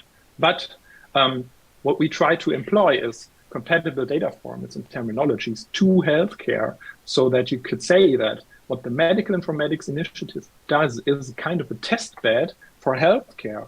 We are putting out implementation guides for documents and data that is not already harmonized and standardized in healthcare. For example, lab results or standards for oncology, standards for intensive care, data in intensive care coming from medical devices. We've put out some implementation guides for that. And in the next step, university hospitals will go to their vendors and say, we need this now, we need this standardized interface now so that you can provide us the data, first of all, for research. But if this works, and we can come up with errors in this case and correct them, and if this works, we can apply that in healthcare as well, so that the Medical Informatics Initiative is linked to all the initiatives I have told you about before, to the patient record. We talked to the people who are developing the implementation guides for that, and we can be the test bed for testing out new standards and the usage of new terminologies. We also started with a new kind of consent, so-called broad consent for data usage, where a person which is treated in one of our university hospitals can sign a consent for the usage of his or her data for any research project that comes up in the future. This is new to us because according to laws, normally you only have to can consent to projects that are already defined so that you know what is done with your data. But we successfully could explain that any further research would not be possible if we would not find a way to implement such a form of broad consent. And there will be a website, a portal where patients can look up what is done with their data, so that they still are informed about what is done with their data in the future. Let me switch to the EU. We've already talked about the COVID-19 certificate. Just some short remarks. It's standardized data in a QR code. It can be put digital or on paper. You can actually already print it out if you want to, if you don't have a mobile phone, elderly people, for example. And it's issued by the healthcare institutions of the member states, and can contain information about any vaccinations, about negative test results, and about any recoveries from COVID-19.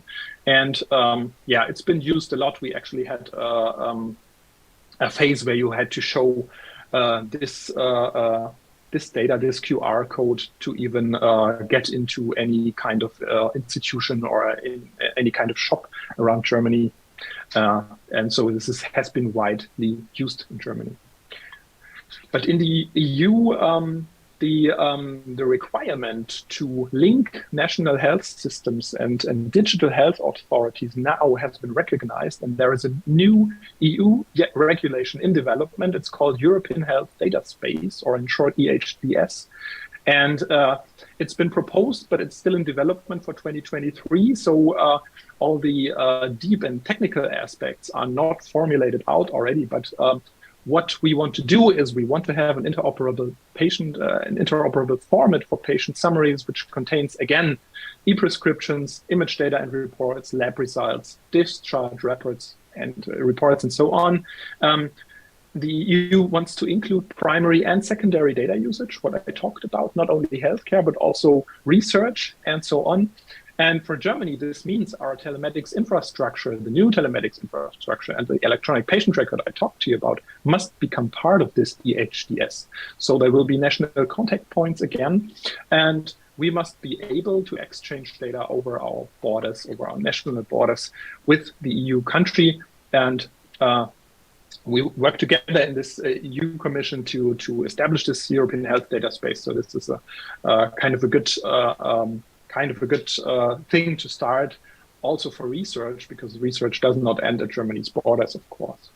So in short, let me do some summary.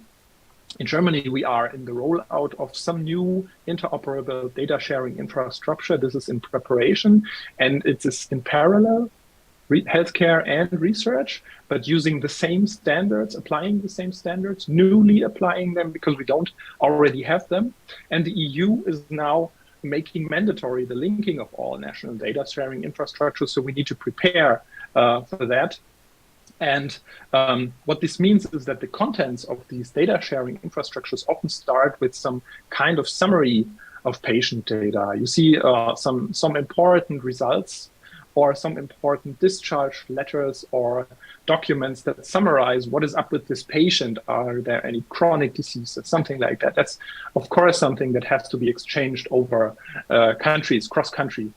And there already is an excellent implementation guide with the International Patient Summary in FHIR, but also in HL7CDA, which enables you to use that. So this is a very good starting point. And my hope is that the EU will recognize the starting points, so that there are already implementation guides that you can employ, that you can, of course, fit to your needs. For national needs, we do have a lot of national needs in Germany because of our specialties in billing and in registering patients, but you can add that FHIR, and then you have the country-specific specialties added. But the formats and terminologies need to be clear. HL7 FHIR is everywhere for the syntactics of electronic healthcare data, and the international terminologies, for example, SNOMED-CT, which is very important also for research, for like querying data, querying health data.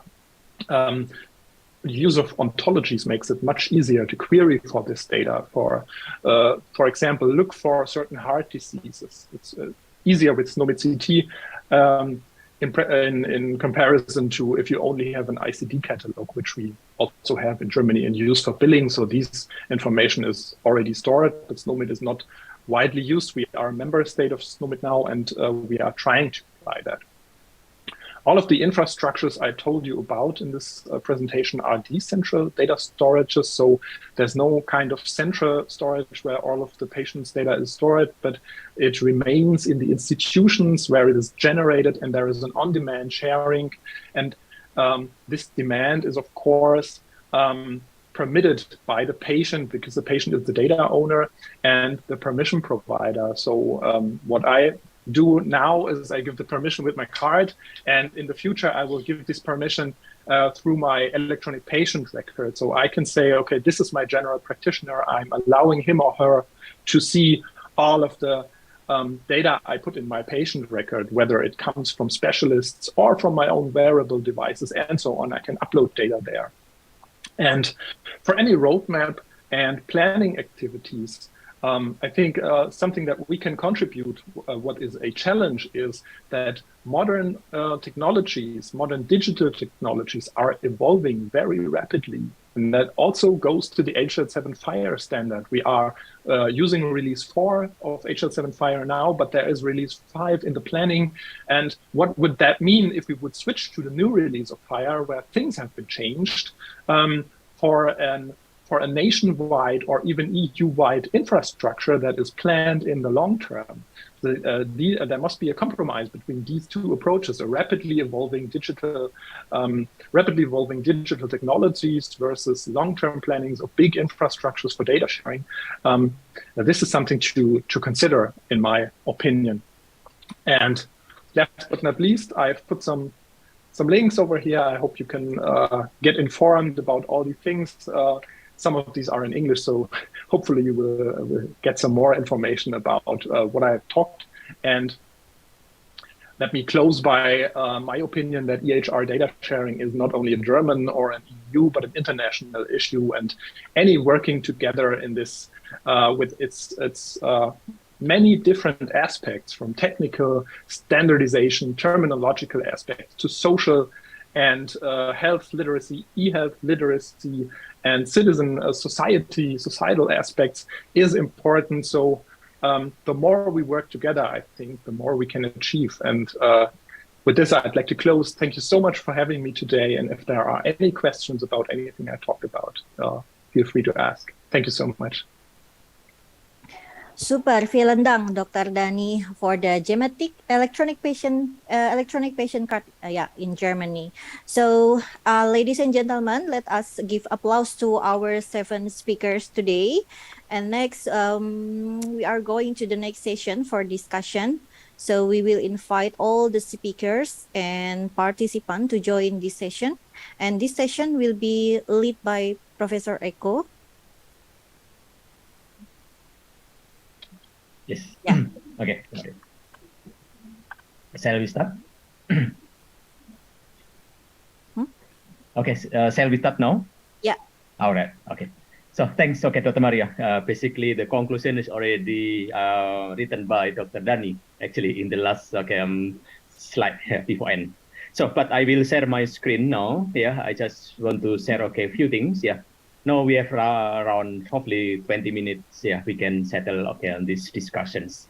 So there are a few things that we will discuss. Okay, first is the agreement and common needs. Okay, why we really need to have this electronic health record sharing. Okay, I think most of the country already have planned, but know about the agreement in Southeast Asia, whether we would like to have it or not. So I think later I will ask from the country representative to say some things, whether agree or not agree, and what is the common needs. I think this is the question number 1. Yeah. And then the next ones, I think some common concern, problem, worry, and so on is already mentioned, from several countries, such as security, data privacy, and then confidentiality, and then authenticity or validation, and so on. I think this is some common concern, but please also welcome for country members to have some other common concern if you have. And then the next one is the common requirements. Yeah, I think we see also some requirements. From my note, I think most of the country, except maybe I didn't get the information, but from the country that present today as L7 Fire is one of the like interoperability standard that we use. And the next one will be the common step. It means how we are going to go. Okay, I mean, I have here written some common step, but you can also comment and also give, what is the next step according to you. And then at the end, the conclusions, I hope that our conclusions, we are agree to work together, to, doing some further research on how we implement the electronic health record data sharing. But before I open for the discussion, to answer this, 5 questions from all the country. Yeah, I would like also to share first, the result from our survey that we conducted in, I don't know, yesterday maybe. So I think the survey will continue for the next few weeks, in order to have more participants. But for the first, the motivation for the participants to attend the webinar today mostly is to guide the knowledge, but also to exchange knowledge, and having also that provide suggestion or ideas. So to be agree or not, do you agree? To share, it looks nobody here mentioned not agree. At least neutral. 26% neutral, and then strongly agree 30%, and then agree 43%. It means from the democracy point of view, majority we can consider agree. So, and then what are the data that have been agreed to be shared? I see here the highest is I think we have already the immunization data, the COVID-19 data, and then the next one, the medication data, and the identity data. But the last one, I mean the lowest one is the finance that I think not really want to share. So and then for the purpose that agree, mostly if I see here, I think it's also according to what Dr. Dani already mentions, that is for health research, medical medical education and public health research. So but others agree for the here international health insurance coverage, for telemedicine, cross-border traveling, health tourism, but also for the criminal investigations. So I think this is something that we agree. And then the use of the that not agree, mostly for the political interest. So I think we need to be very careful this one. And then the next one is publicity in social media. I think we need to ensure that not happen. And then broadcast in the newspaper, TV, and so on. And then marketing material by maybe private or company, basically. So and then for the standards, it looks most of us agree to use the internet standard that exists. I think already mentioned by all the most of the countries, the SL7 Loing Sonomet City is the standard that really would like to have. But it looks here there are some discussion on how if we create a common standard for ASEAN. So I think this is the next. But the adopt from the industry or vendor format is something that is very less. There is some, but it's very less. So, and then the next one, that eligible to use the electronic health record, Ministry of Health, and then the next will be IPOD authority for the cross-border, and continue by medical doctors, and in the end, for the broadcasting, I think a very rare person, but still someone want to have also share the electronic health record in the newspaper. This is different. So, so what should not be shared? Finance, the same like what we have. So still there are 1% that doesn't want to share the vaccine certificate. We appreciate that. This is basically democracy. So and then when should SR can be shared in ASEAN? We see here as soon as possible within this year. It means people really agree. And then the next one is next year. It means majority next year, and then in the next 2 years, because we consider the development pace basically. It means by 2024, we hope that more than 75% people agree to share the data in Southeast Asia. There is also that maybe in the next 5 years, there is another 10 years, but it's very less. So, and this is the concern of the electronic health record data sharing, yeah, misuse of data by other parties. And then, okay, the next will be the ASR's personal data. Okay, and then data is private property and so on. So this is some concern that, yeah, we need to be, I mean, aware, and then to be consider how to reduce the risk of, okay, this concern basically, including here for the criminal or terrorist purposes. So, and then, yeah, I think most of the country agree. It looks, I mean, okay, we see also that the electronic health record is owned by the patient itself. Yeah, it's not by the medical doctor, it's not by the health institution, and not by the Ministry of Health. Okay, it means, okay, the permission should be from our own. Yeah, but I think in Southeast Asia still, yeah, in order to use the medical doctor, we need to ask the medical doctor. I mean, to use the electronic health record, we need to use the medical doctor. I mean, to get the permission from medical doctor. Or some is to get permission from the hospital or clinic, which is, this is something that I think we need to improve it. Yeah. And then if electronic health record can be shared, where can the data share? It looks here for research institution and hospital. Yeah, the rest journal, but okay, not in the media and in the social media. So, and this is, okay, some general requirement for ASEAN data sharing. Yeah, adopt standard. Yeah, and then agree by all, and then can be used for certain purpose, and can only use, okay, after approval, okay, from the all stakeholders and so on. So yeah, I think the next settings, okay, most of us agree to join in the working group. Yeah, welcome. Yeah, hopefully we can, okay, do further discussion on this. Yeah, so that we can materialize, okay, the things. So yeah, I think, okay, with this thing, yeah, I can, yeah, give times to country representative. Yeah, starting from, I will share here, starting from Brunei. Okay, to give the small view on the agreement for 1 minute. Okay, please welcome from Brunei Darussalam. Dr. Ime, are you still here? Yeah, Prof. Okay, I think, yes.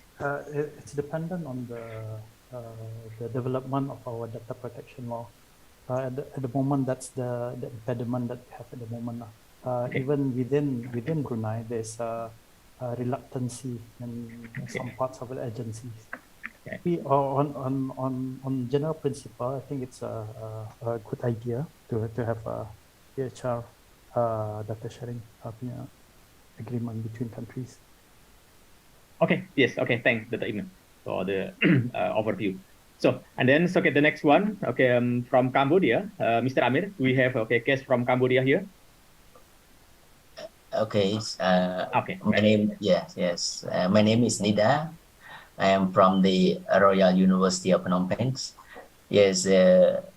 Actually, I'm not coming from the health backgrounds, so it is very interesting to see all this kind of initiative going on, especially sharing the data from individual, from family to the public platforms. That would be very interesting, and I hope that in the futures everyone can be like take kind of proactive, proactive to protect their health before it's too late. In a case that we can use those big data to monitor and to help the individual, that would be a very what I can say, it's a very promising futures. We are going to enjoy our health the most. Yes, that is from me. Thank you. Okay, sorry. Okay, it means, okay, from your point of view, you agree to, okay, share the electronic health record? Yep. Okay, good. Yeah. So, from Laos, PDR, anyone from Laos here? Okay, maybe not, yeah. So, okay, from Indonesia, who will present from Indonesia? Okay, Mr. Daniel Oscar. Okay, do you want to say something, or you want to have others to represent you? Yes, thank you, Okay. Professor. So related to the data sharing, so that we are thinking, it will stem that the concept and also the mechanism that already happens on the global certificate, COVID-19 certificate document. So is it not necessarily about the data sharing, but about to validate the data? So that's the concept that we are focusing right now. So, and also the most feasible way to have the recognition between its countries, the electronic health record data. So not about data sharing, but about the recognition of the electronic health record data. That's our standing point. Thank you.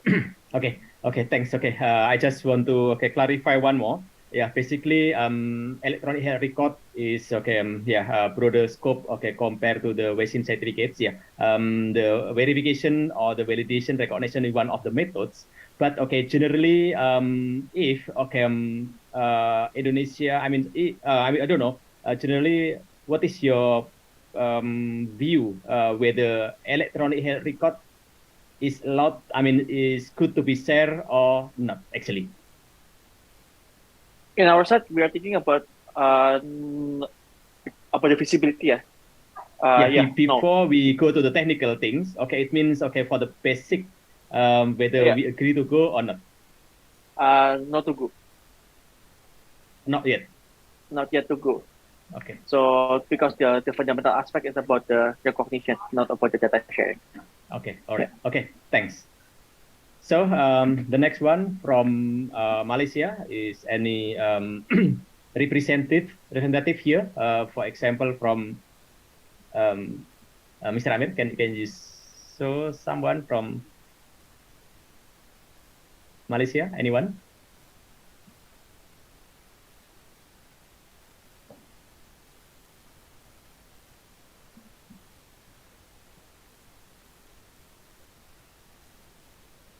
Okay, so maybe we'll skip first.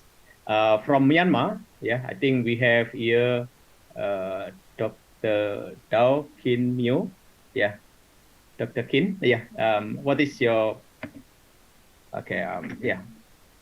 overview or view on these matters?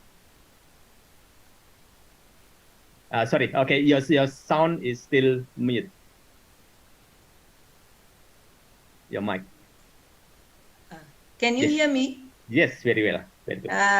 In my opinion, I think it's very suitable for everyone.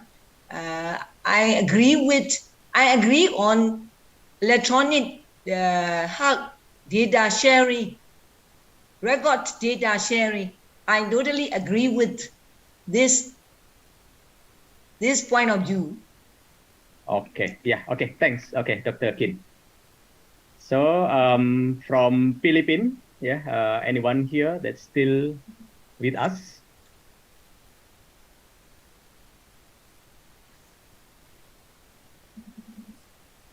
Okay, from Philippines, not yet. I think we will discuss later. So, and from Singapore, Dr. Clive, please. Yes, thanks, Iko. So today, of course, I'm not representing the Singapore government, but I previously worked in WHO before, and I think how we can get this to move forward.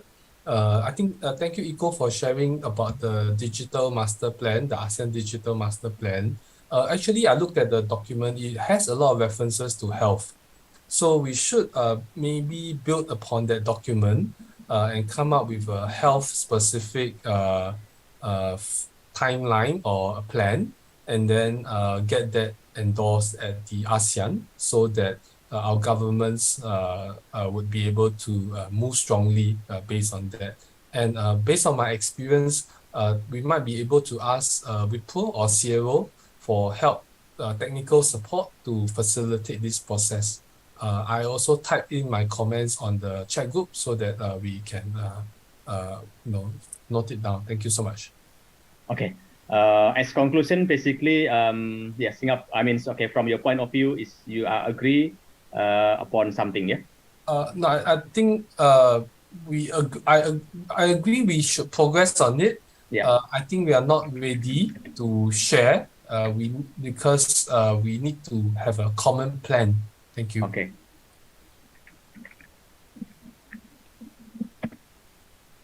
Okay. The next one from Thailand. I think I need to take from Prof. Supa. Yeah. Okay, please, Prof. Supa. Good afternoon, everyone. I actually in this meeting I trying to get somebody from Ministry of Health, but unfortunately is a long weekend. It's 5 day weekend, Okay. so I think people are on a holiday. So if it's just opinion, yeah, I think I support for sharing of the data, but I believe that it will be a serious step to take action further with the many other steps to take in terms of our new regulation on personal data information sharing act that is just announced in Thailand. So everybody is still very cautious with the new act. So maybe we have to do the scoping very well to make it further. How deep is information and what kind of information is need to share. And now we also have some private company who are setting up some new application for the tourists. And I think if we focus on the tourists first, maybe it's not for everybody. We start with the tourists and the COVID, and then we expand for another chronic diseases that is needs continuous treatment between country. It could be very benefit to everybody. Thank you. Okay, thanks. Okay, Prof. Supa. Okay, the next one from Vietnam. Any representative here? So from Vietnam is not yet. Anyone else? Okay, from Laos, PDR, whether someone from Laos?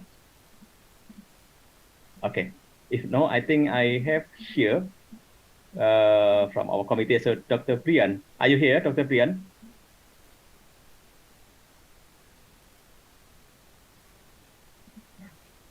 Okay, yeah, I think if nothing else, yeah. Basically, yeah, we can have final conclusions on what we have discussed today. Yeah, or if someone having some concern or want to raise something, okay, please welcome. Just raise your hand, and then yeah, your concern will be yeah noted.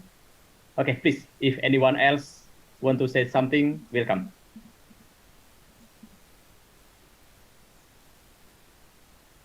Anyone want to raise a concern? Okay, yeah. If no, then yeah, I just want to conclude yeah, for discussion today. Yeah. So basically, today we have some result from our survey. Yeah, that from the survey say that's okay.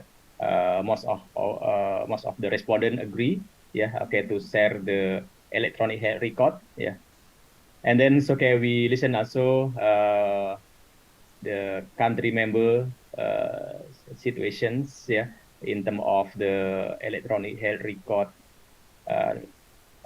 progress or development progress. And we discuss also on the common requirement that okay already set also by some country. And then in the end we discuss also yeah on the individual point of view okay whether yeah we are or we agree to go for electronic data sharing or not, and also the agreement okay to have some further discussion. So I think with this yeah we can, I mean, it's okay, I will hand over the floor to Dr. Maria yeah, to close the meeting. Okay, please, Dr. Maria.